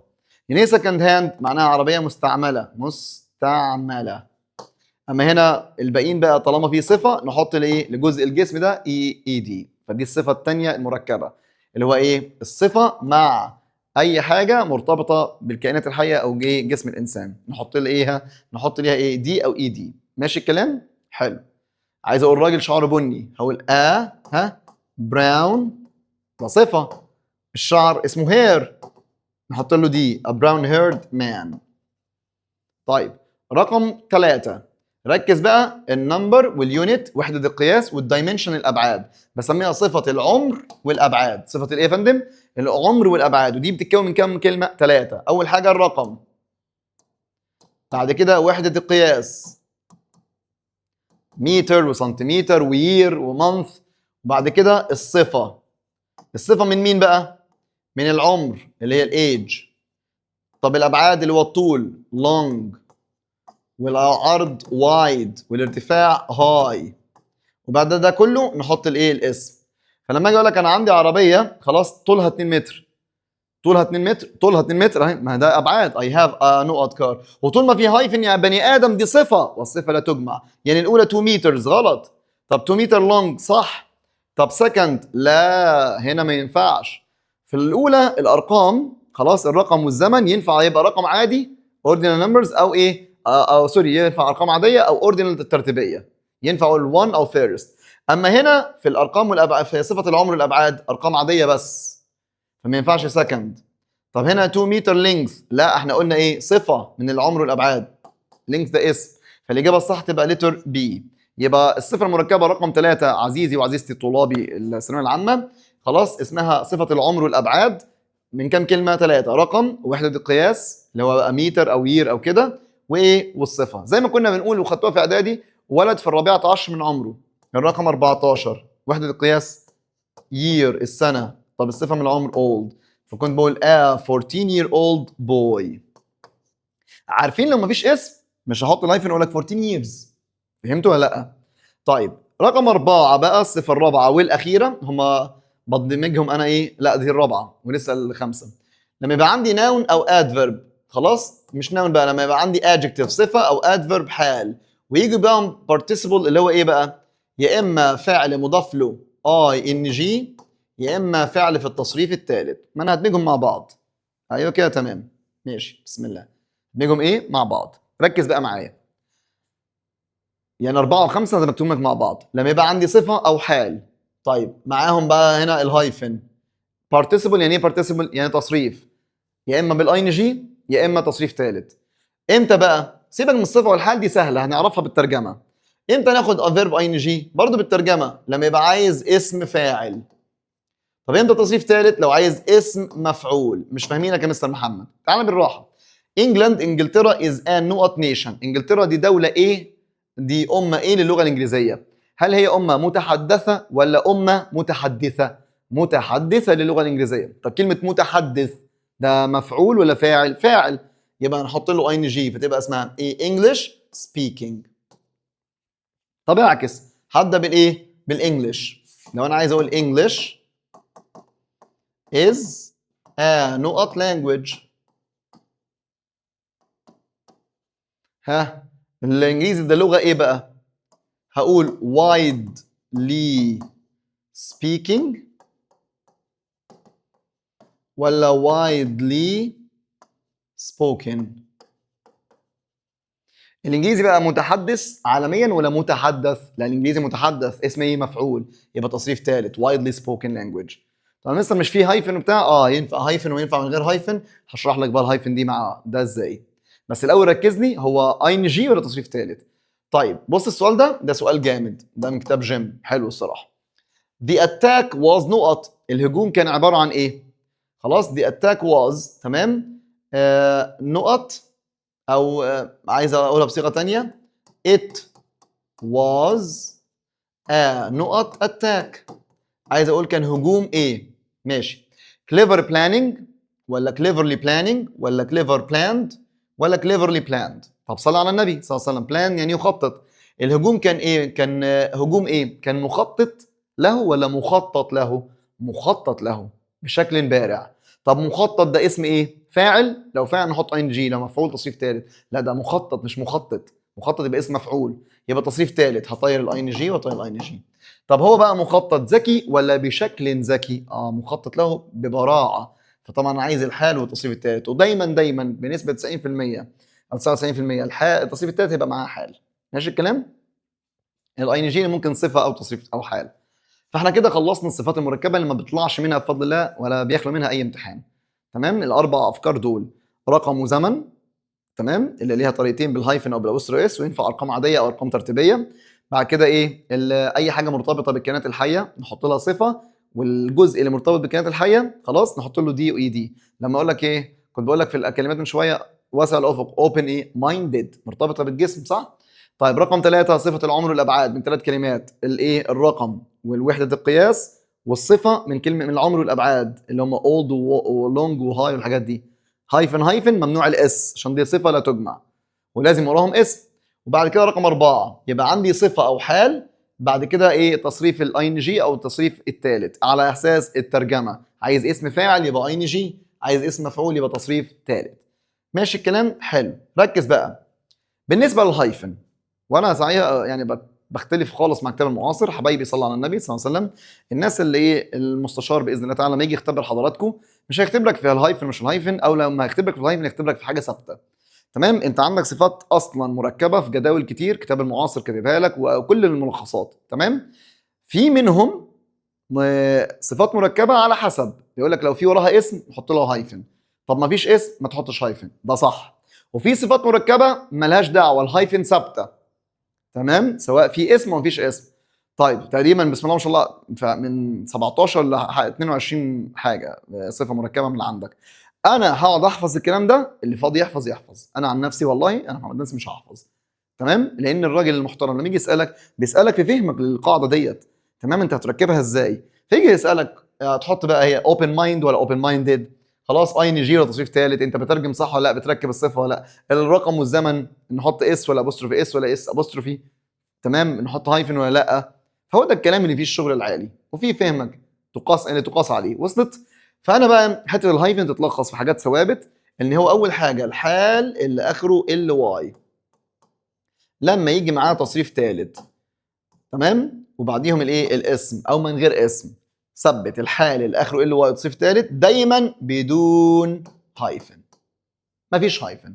مع ان مستر كتاب المدرسه جايبه لك في اللغه الانفورمال العاميه يجوز ان انا احط هايفن، بس دي في اللغه العاميه. طب انا لو جابوا لي في الامتحان وجرب يسالك مره بالهايفن ومره من غير هايفن، لا، انت امتحانك بيبقى بيسالك عن لغه فورمال رسميه.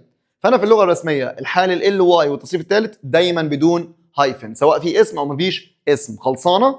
تمام، ماشي الكلام. يعني لو جاب لي اهو بص English is a widely spoken language، تمام، widely spoken المفروض دي صح، بس دي لغه informal. طب لو خيرني بقى وايدلي سبوكن بالهايفن ووايدلي سبوكن من غير هايفن، الاقوى من غير الهايفن، وايدلي سبوكن لانجوج على طول. تمام؟ حلو. طيب ده رقم واحد، ثبتها لك الحال ال واي والتصريف الثالث. رقم اتنين بقى حاجه اسمها الاحوال الشاذه. الاحوال الايه؟ الشاذه مع التصريف الثالث، دول على حسب.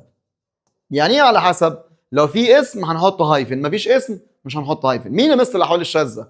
حبيبي كلمه جود بتبقى ويل، وهارد هارد وفاست فاست، دول اللي ايه على حسب. يعني عايز اقول لك اهو معروف ويل نون وويل نون فاكت تتكتب ازاي؟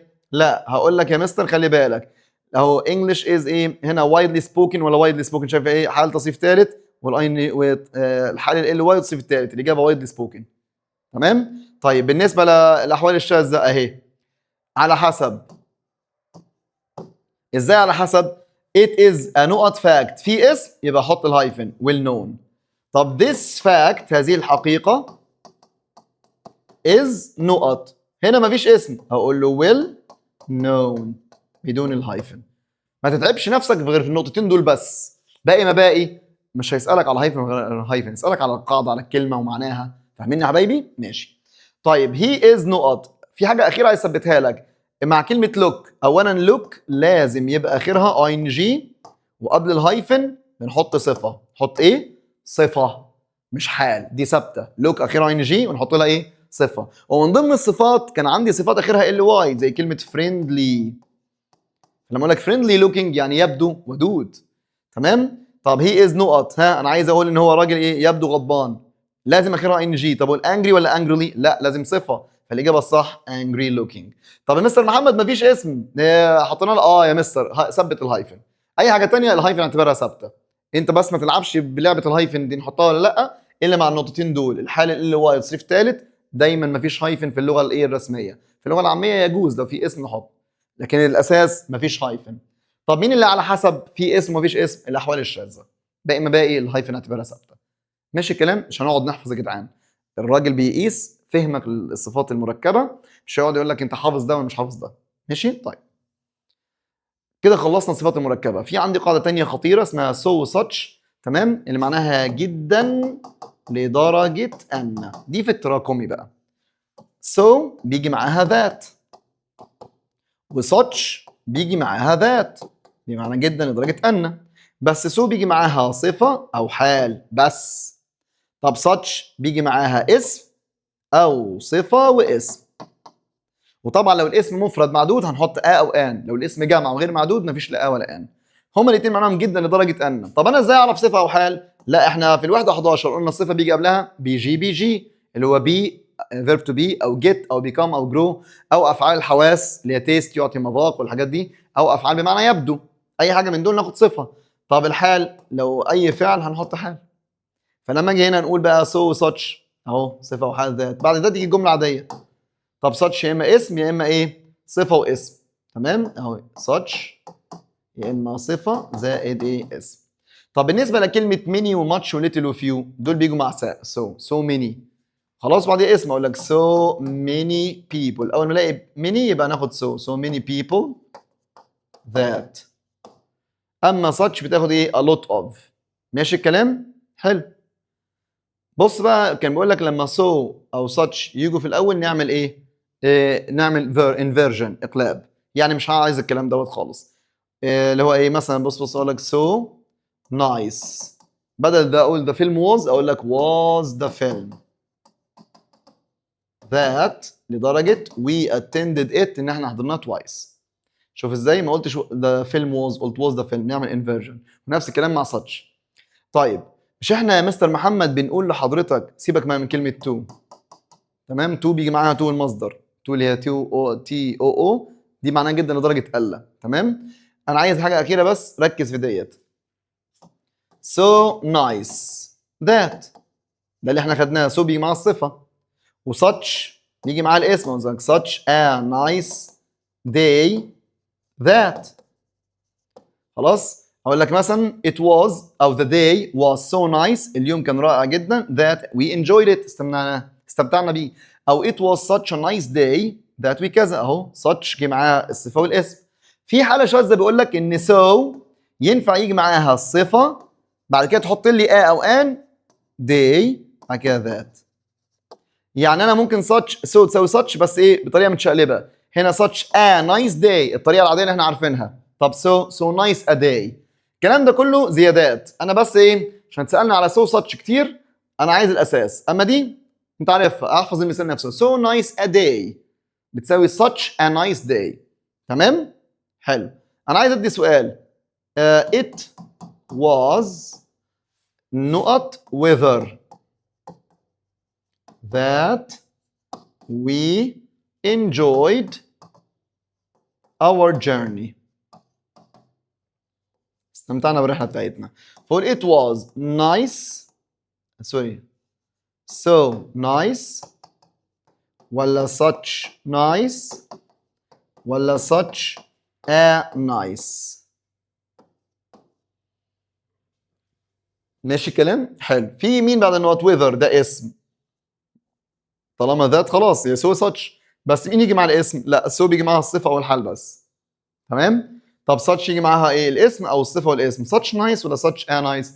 وذر ده اسم غير معدود فما نحطش لا ولا ان يبقى ساتش نايس. عارف لو معدوده كنت اقول لك ساتش ا نايس او سو نايس ا وذر اللي هي الحاله الشاذه. ماشي الكلام؟ طيب he feels ركز so نقط that he doesn't want to come. يلا بينا. he feels so nervous ولا nervously. فأنا عارف إن so بيجي معاها صفة أو حال. نيجي اللعبة مين اللي قبلها؟ feels يشعر. feels من أفعال الحواس بيجي وراها صفة. عارف لو قلنا he speaks يتحدث أقول لك he speaks so nervously. ليك حجة؟ مالكش أي حجة خالص. تمام؟ طبعا انت مع سو ساتش نسيت قاعده الصفات المركبه. كانوا 4 حاجات. رقم وزمن بطريقتين بالهايفن او بالابوستروفي اس الملكيه. والثانيه اللي هو اي حاجه مرتبطه بالكائنات الحيه نحط الصفه والهايفن. والحاجه المرتبطه بالجسم والكائنات الحيه نحط لها اي دي زي بلو ايد. تمام؟ رقم 3 صفه العمر والابعاد 3 كلمات. الرقم وحده القياس والصفه من العمر والابعاد ونحط هايفن. وطول ما في هايفن يبقى دي صفه لها ممنوع الجمع ما تحطلهاش اس. رقم 4 والأخيرة الصفة أو الحال بعد كده فعل اي ان جي لو بيعمل عمل اسم الفاعل أو فعل تصريف ثالث لو بيعمل عمل اسم المفعول. ودمتم. قلنا الهايفن مفيش هايفن مع ال واي والتصريف الثالث. أما الهايفن على حسب مين؟ مع الأحوال الشاذة. في اسم يبقى نحط هايفن، مفيش اسم بدون هايفن. وقلنا كلمه لوك لازم اخرها اي ان جي ومعاها صفه. دي القاعده الاساسيه بتاعتك في الوحده كان الرابعه. يلا نحل الاسئله عليها، يلا بينا. اول سؤال بيقول لك بسم الله اهو English is not language. دي الاسئله العاقله. widely spoken ولا widely spoken الله، ولا widely speaking ولا widely spoken. طب صلى على النبي صلى الله عليه وسلم. مبدئيا خلاص اللانجوج دي اسم مفرد فلازم ايه قبل الصفه او ان. فهنا مفيش لا ولا هنا في بس. قال لي speaking هو لغه متحدثه ولا متحدثه؟ متحدثه، اسم مفعول يبقى spoken. طب هنا في هايفن وفي هنا ما في غير هايفن، طبعا الاجابه لتر بي. لتر بي وش.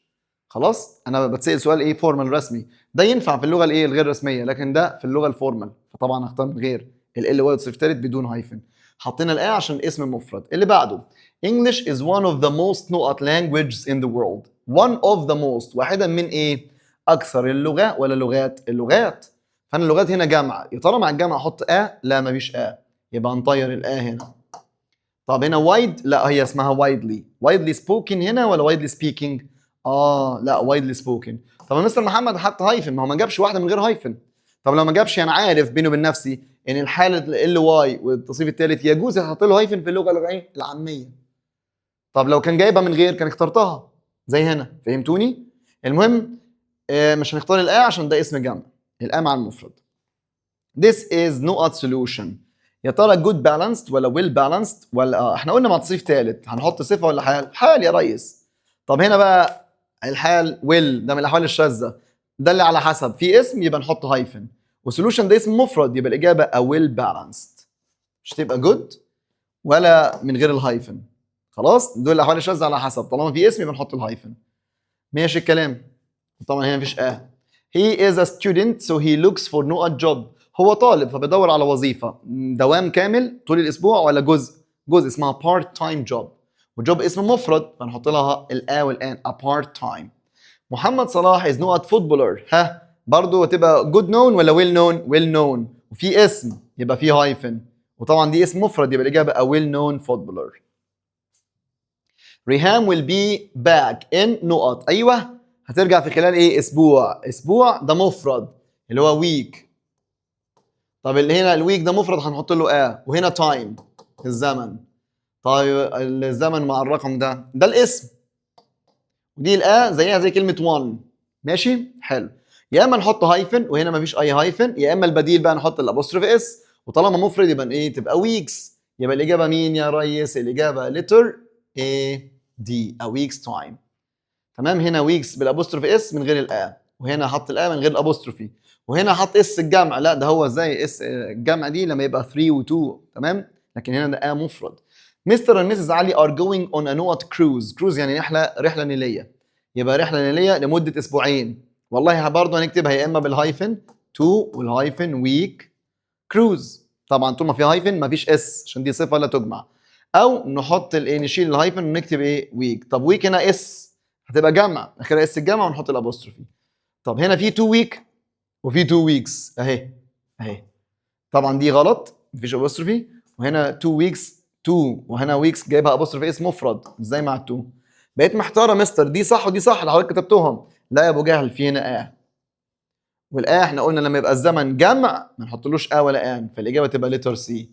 ايه رايك لو السؤال ده جالك 2026؟ ان شاء الله انت مستعد له. A dirty نقط boy approached us. في boy اسم، يبقى انا عايز اقول ولد في السادسه من عمره، يبقى 6 year old بدون اي اس. طول ما في هايفن دي صفه والصفه لا تجمع. تمام. طب عارف لو مفيش boy كنت اقول 6 years من غير الهايفن ولا حاجه. You should have a 10 نقط break. لا متكرره بقى 10 في هايفن يبقى minute بدون اي حاجه عشان هنا دي صفه لا تجمع. حمزه has نقط love for his parents.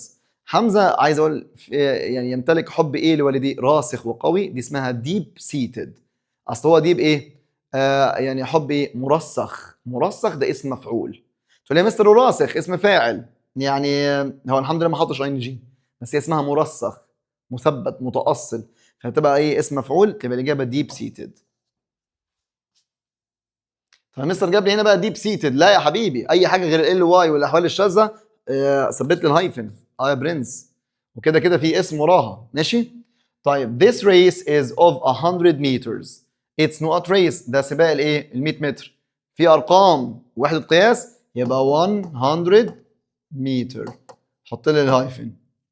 تمام؟ طب ينفع ابوستروف اس؟ يا حبيبي الابوستروف اس دي لما نشيل هايفن ونحط ابوستروف اس مع الرقم والزمن فقط. دي اللي تحط لها ابوستروف اس، اي حاجه ثانيه لا، بالهايفن بس. يبقى الاجابه ايه بقى؟ 100 متر ريس. هنا ريس مفرد اتحط له او ان، ما حطش هنا، وهنا حط لي اس، وهنا اس من غير الهايفن اصلا غلط. 100 متر. خلي بالك ما يقولكش 100 meters. الابوستروف اس مع الزمن فقط. I gave you a note. I remember very clearly. انا اديتك ايه؟ نوت عمله ورقيه بفئه ال 10 جنيه. طب ال 10 جنيه هتبقى صفه. طب يعني في ارقام صح؟ الرقم والاسم حط لهم هايفن تبقى 10 باوند. 10 باوند، وطول ما في هايفن نو اس عشان صفه لا تجمع. A note young man stood at the door. ها will ايه؟ مع will مع الحال بيجي تصريف ثالث، وهنا دي الاحوال الشاذه هنحط لها هايفن. يبقى الاجابه well dressed. well dressed ماشي، مش dressed well. لما اجي اقول لك he dressed well تبقى جمله عاديه، هو يلبس بشكل جيد. لكن هنا ايه؟ he is dressed well. لكن هنا well dressed انا عايزها عشان انا عندي اسم فمحتاج قبله صفه مركبه اسمها well dressed. Mexican laborers العمال المكسيكيين are very not people. ها هم ناس مجتهدين. احفظها حفظ مجتهد اسمها hard working. طبعا الهايفن ثابته. hard working. النقط race تمام. you have to run fast. الحق مش عندك رقم ووحدة قياس؟ تمام. اوعى تقول لي ابوستروف اس عشان ده مش زمن. طيب ده ريس اسم فمحتاجين الصفة بالهايفن، وده عشان ده مفرد نحط او ان. بس one و صوت ساكن ياخد مش ان. الإجابة تبقى a 1 mile race. The little Moroccan boy الواد المغربي الصغير had a نقط little face. والله ده اسم فمحتاجين صفة. هتبقى sun tanned ولا sun ولا tan sun ولا مش عارف ايه. عايز اقول ايه؟ وش ايه؟ بص محمص من الشمس. خلاص يعني تان، ماخد تان، بس هو ايه ماخد تان يعني ايه؟ محروق محمص. اتحمص في الشمس. المهم محروق ومحمص دي كلها ايه؟ ده اسماء مفعول، اسم مفعول يبقى تصريف ثالث، فالاجابه تبقى sun tanned. ما تنساش الهايفن بالله عليك ماشي؟ طيب اللي بعده. sun tan دي على بعضها معناها حمام شمس، لكن هنا ايه؟ هو محروق من الشمس. قال لك إيه؟ وجه محروق. طب she was being followed by نقط man. احنا قلنا look اخرها ان جي وقبلها الصفه، يبقى الاجابه strange looking. وطبعا الهايفن ثابته يا جدعان، ما حدش كلمني في هايفن الا مع ال واي والتصريف الثالث او الاحوال الشاذه. احمد wants to marry نقط girl. الحق بنت، وهنا في بقى يا حاجه من الجسم والكائنات الحيه اي دي طبعا، يبقى green eyed اهي letter بي. لا اسف الجيرل ده مفرد نحط لها يبقى green eyed. شكرا استعجلت انا افتكرت هنا. السؤال اللي بعده 19 a smart نقط man sat at the desk. ها في راجل ايه؟ راجل ايه قاعد على الديسك؟ راجل سمارت ذكي. طب وايه؟ عايز اقول ميدل ايه؟ المتوسط العمر. طب بالله عليك من العمر مش حاجه مرتبطه بالكائنات الحيه، يبقى اي دي يا ريس، يبقى الاجابه ميدل ايجد. تمام؟ سمارت ميدل ايجد. على فكره ده ترتيب بقى الصفات الكوميوليتيف. سمارت ده الاوبينيون الراي، بعد كده جه الايج. ماشي فاكرين اللي هي الترتيب او ساش كوم. فالاول اوبينيون اللي هي سمارت، والاس السايز مش موجوده بجي بعدها الايج. المهم تمشي بنفس الترتيب. جيني doesn't like نقط potatoes. ما بتحبش البطاطس الايه؟ الطاهيه ولا المطهوه؟ النص سوا المطبوخه. اسم مفعول يبقى اقول cooked، فتبقى الاجابه half cooked potatoes. نقط هوليجان was coming towards us. يا ترى ما اعرفش ايه الهوليجان ده، بس ده عباره عن اسم. طيب لوك لازم اخرها ان جي وبيجي قبلها صفه، فالاجابه اسمها tough looking. شكرا يا فندم مش محتاجه اي تعب. tough looking hooligan. 22 the people who do this are usually very not people. الناس اللي بتعمل الكلام ده هم بيبقوا ناس ايه؟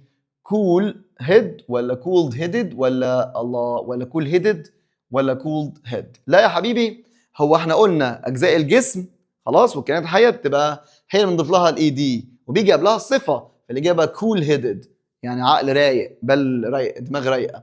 she was a small نقط woman. ها ده اقوى سؤال بقى يا برنس. فوت وفيت لما يلعب على ايه؟ هلا بالاس يعني احنا قلنا طول ما فيه هايفن فلازم مفرد. مع المفرد انا عارف المفرد من غير الاس. هنا بقى اللي بلعب لك على الجمع الشاذ فوت وفيت. طيب مين بقى المفرد؟ المفرد اسمها فوت والجمع منها اسمه فيت، فانا عايز ايه بقى؟ في الصفه المركبه عايز المفرد، يبقى هطير كلمه فيت. ادي فيت طارت وما فيهاش هايفن اصلا. تمام. وهنا ايه؟ فوت وفوت والحاجات ديت. انا المفروض ان انا كنت قايل له يكتبها لي بالهايفن عشان يروشك. تمام. يعني احط لك هنا 5 ايه هايفن فيت تول. تمام. وومن. يا جدعان انا ليه مش ظابط؟ دي كده ودي كده. بس عموما احنا ايه؟ طول ما في هايفن الصفه لا تجمع، فنطير دي. وهنا مفيش هايفن. طيب الومن كده كده مفرد. تمام اهي تحط لها بعد سمول انا عايز ايه بقى؟ 5 foot tall، يعني امراه طول 5 ايه من 5 اقدام طول. طيب ده تبع ايه دوت؟ ده تبع الايه؟ العمر والابعاد. ما هو الطول ده ابعاد. خلاص كنا ناخد الرقم وحده القياس والصفه، بعد كده الاسم موجود. تمام. وطول ما في هايفن الصفه لا تجمع، بس نلعب على الايه؟ الجمع الشاذ. الضيفي از ذا، وانا مع ذا ده اسلوب تفضيل. اقول جود ولا بيتر ولا بيست؟ بيست. وعادي مع بيست ولا بيتر نحط الصفه المركبه عادي خالص. مان ان تاون. فاحنا متفقين اللوك دايما اخرها ان جي وقبلها الصفه، بس الصفه هنا في التفضيل تبقى ذا بيست لوكينج مان. يبقى الاجابه لتر سي. طيب the company built نقط office to attract talented young employees. والله بنت مكتب ايه عشان تجذب الناس الموظفين الايه؟ الموهوبين. فهنا اقول modern looking ولا modern looked؟ طبعا look تاني اخرها اي ان جي. تمام. والاوفيس ده اسم مفرد معدود تحط قبله او ان، يبقى الاجابه a modern looking. The country plans to build a نقط railway مفرد هنحط او ان اهي الان موجوده. Connecting major cities بيربط بالايه؟ بالمدن. فدي ما بنحفظها حفظ. تمام. هي مش تبقى هاي سبيد، هي اسمها هاي سبيد. هاي سبيد ريلوي. خلاص دي حفظ. دي حفظ. يعني ديت عباره عن الصفه والايه؟ والاسم. ما جابش فعل. هاي سبيد. تمام. زي يقول لك هاي سبيد ليميت.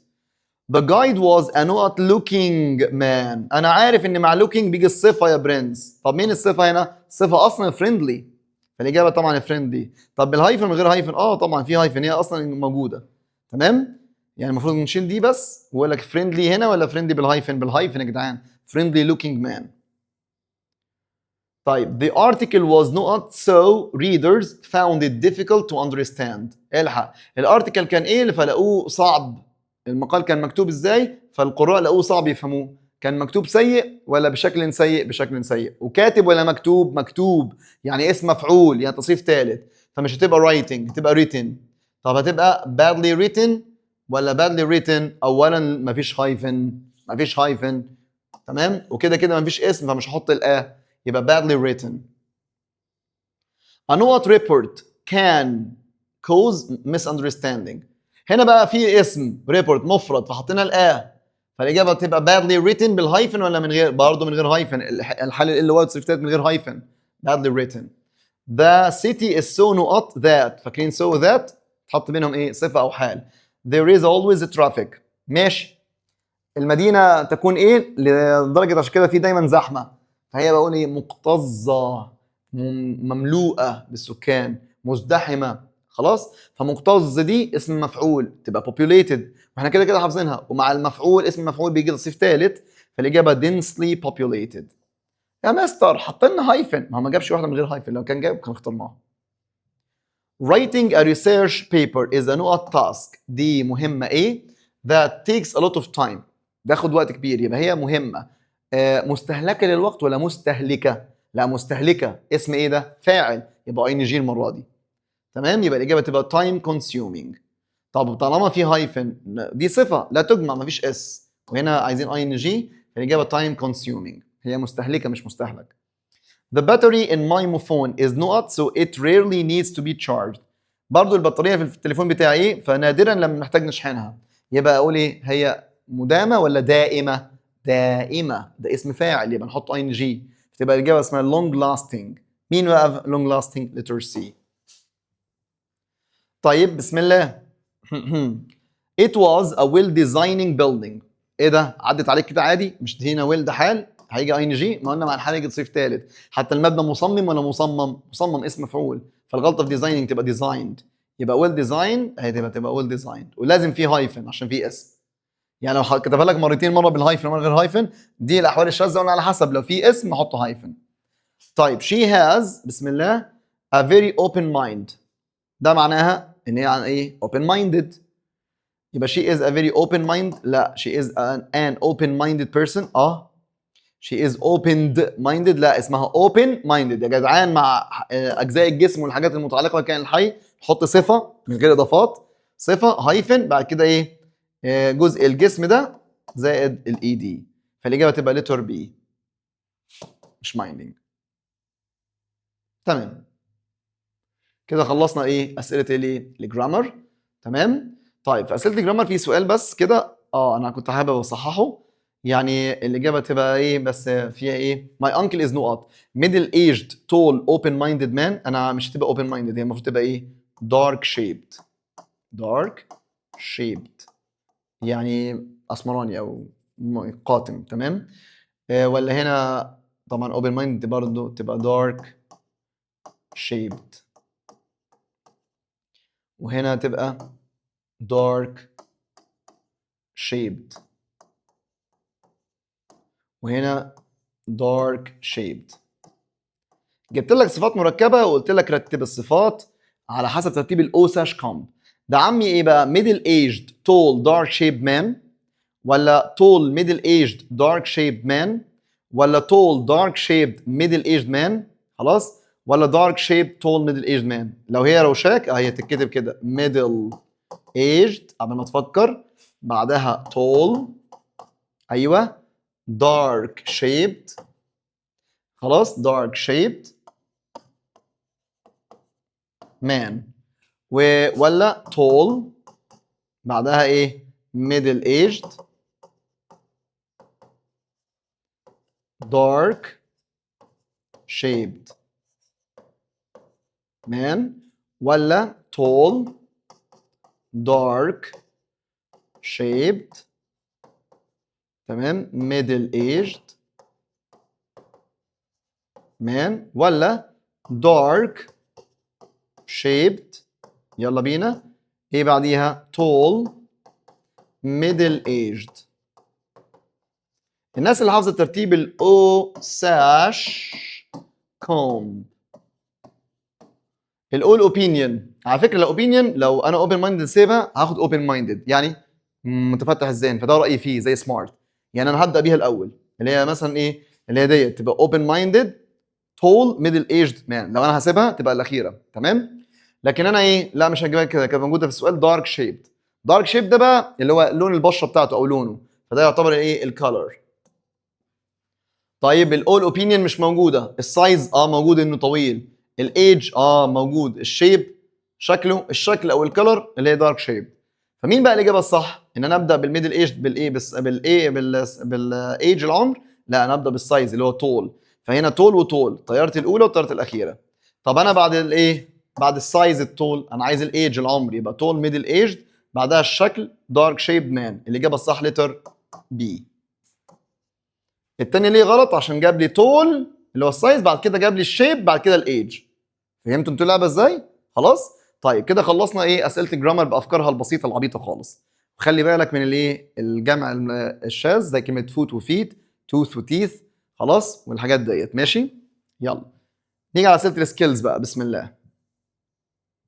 اسئله السكيلز بتتكلم عن الايه؟ writing a story او كتابه القصه. ماشي.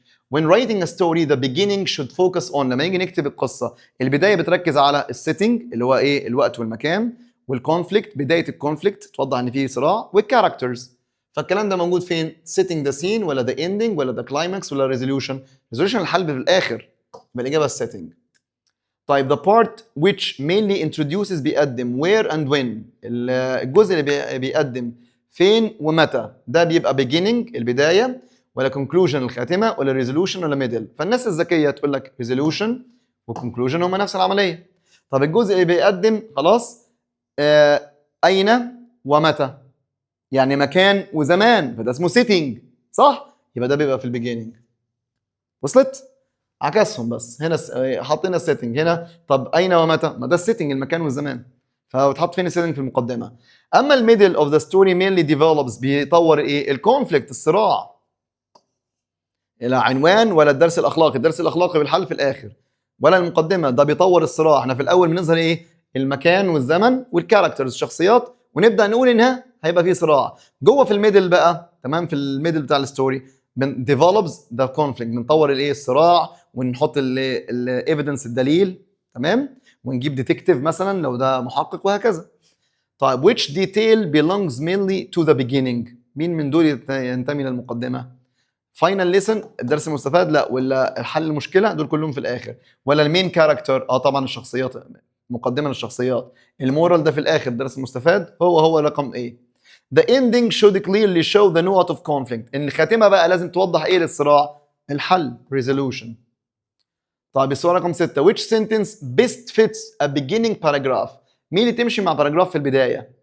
suddenly فجأة the door exploded؟ لا. طب one cold night في ليله بارده علي walked alone، تمشي دي. finally في الخاتمه، وان conclusion في الخاتمه، وفجأة دي في النص. الاجابه اللي في البدايه تبقى ايه؟ في يوم في ليله بارده ما يعلم بها غير ربنا علي صحي فجأة ما اعرفش بقى ايه اللي حصل، ليله برد مش متغطي بقى، الله اعلم. 7 the part that usually contains the conflict، الجزء اللي بيحتوي على الصراع. event is البيجيننج ولا الاندنج ولا الميدل؟ الميدل طبعا، اللي بيبقى فيه تطور الصراع يبقى الميدل. لكن الاندنج فيها ريزوليوشن، هنا بيقدم السيتنج، المكان والزمان والكاركترز، خلاص. لكن اللي بيحتوي على الايفنت والحدث بتاع الصراع كله الميدل. تايتل ده عنوان ملوش لازمه. which paragraph mainly builds suspense؟ مين اللي بيعمل suspense؟ برضه اللي في النص. الاجابه ايه؟ development، اللي بيبقى فيه تطور، مش العنوان. والريزوليوشن ده ايه؟ ده الحل. suspense ده الاثاره والتشويق، ده اللي في النص، هيبقى انت قاعد بتشوف ايه اللي بيحصل، تمام. beginning البدايه لسه ما فيهاش اي suspense، يبقى اجابه ايه؟ developing او الميدل باراجراف، هم نفس الاسم، خلاص، او الميدل اوف ذا ستوري. The middle part may include tension، يبقى فيه tension زي خلاص توتر وقلق اللي هو suspense، or او surprise او suspense، تمام كده؟ كتبتها صح suspense انا ولا ايه؟ مش عارف غش. suspense P، ماشي. لكن السمري الخلاصه دي في الكونكلوجن، والريزولوشن الحل في الخاتمه، والدرس المستفاد في الخاتمه. 10 The resolution الحل of the story is the part where the main اللي بيحصل فيه ايه؟ problem بنقدمها المشكله، ولا conflict is at its peak، ولا الصراع في قمته ذروته؟ لا. الكاركتر بتتقدم، لا، البروبلم is solved. resolution يبقى المشكله بتتحل. ده اللي المشكله الصراع بيبقى في قمته، ده اسمها كلايماكس، اللي هي ساعه الذروه اللي بيبقى فيها turning point، اكتر حاجه مثيره ويحصل فيها turning point، نقطه تحول. The plot اللي هو ايه؟ الحبكه الدراميه، اللي هو ترتيب الاحداث، هو عباره عن ايه؟ The sequence of events، ترتيب الاحداث. The main purpose الغرض الاساسي من البيجيننج البدايه بتاعت القصه، ان احنا سربرايز نفاجئ الكاتب، لا، ده في النص نعمله سسبنس. Describe how the problem is solved، ازاي اتحلت، في الاخر. Explain what the character learned، والدرس اللي اتعلمته الشخصيه، الدرس المستفاد في الاخر. يبقى الاجابه لتر دي introduce characters والsetting، واول حاجه الانيشال سيتويشن، الموقف الاولي. امورال ليسن الدرس المستفاد ده بيجي فين؟ في الخاتمه يا برنس. فين في الاند. نيجي عند السؤال 14 ده مين كاركتر، الشخصيه الاساسيه اللي بتحاول سولف تحل المشكله، ده بيظهر فين؟ طبعا في الميدل. احنا في المقدمه خلاص بنعرض الايه؟ الكاركترز، المين كاركترز، لكن الشخصيه بقى اللي بتحاول تحل ده في الميدل، تمام، اللي هو الالفين، اللي هو الديفلوبمنت، خلاص، اوف ايه؟ اوف ذا كونفليكت، تطوير ايه؟ الصراع والحل بتاعه. اما ذا مورال الدرس المستفاد بيعلم القارئ، لسن درس، اكيد مش حبكه دراميه ولا صراع ولا كلايماكس اللي هي ساعه الذروه. The main purpose of a short story is to note a situation. الغرض الرئيسي من الشورت ستوري ان هي describe ولا default ولا narrate ولا convince؟ طبعا narrate. يعني ايه narrate؟ يعني تروي قصه، تمام، مش describe ولا تقنع. Which of the following is punctuated correctly؟ What a nice day، شرحنا الايه؟ التعجب بكلمه what، ان what بيجي وراها يا اما اسم يا اما صفه واسم، وبعد كده التعجب، وممكن انه ايه بعديهم يجي جمله كامله عاديه. اما التعجب بهاو، لا، هاو بيجي وراها الصفه بس. اقول هاو amazing، هاو amazing the film was، المهم هاو الصفه. اما انا اقول لك what a film او what a nice film، فهنا طبعا ايه؟ what a nice day هتبقى بالتعجب، الاجابه letter C. which of the following is punctuated correctly؟ طيب برضه هو مركز دايما على المباشر، فجمله القول في الاول لازم وراها كوما، خلاص حفظناها. هنا في كوما. تامر ايوه تامر في الاول بقول له يا تامر، يبقى بعديه كوما، بعد الكوما حرف سمول. ماشي، هنا ما حطش كوما فطارت. تامر when you go to بورسعيد، ايوه will you meet رامي، هل انت هتقابل رامي؟ فده سؤال المفروض ننتهي بعلامه استفهام، دي غلط. الاجابه الصح لتر دي. father said كوما علامه تنصيص يا تامر بعدها كوما. when you go to بورسعيد عندما تذهب بورسعيد، ايوه، ولما نبدا برابط نحط كوما. ممكن بقى تقول ممكن تقابل رامي، طالما ده ممكن ده سؤال حاطين علامه استفهام. وبكده بفضل الله خلصنا الوحده الرابعه. انا عارف ان الوحده الرابعه كانت اطول من خمسه، تمام، بس سامحوني اسئلتها مهمه وكلماتها اهم. تمام. نختم، يا رب يكرمكم كده تكونوا استفدتوا. سبحانك اللهم وبحمدك، نشهد ان لا اله الا انت، نستغفرك ونتوب اليك. السلام عليكم ورحمه الله وبركاته.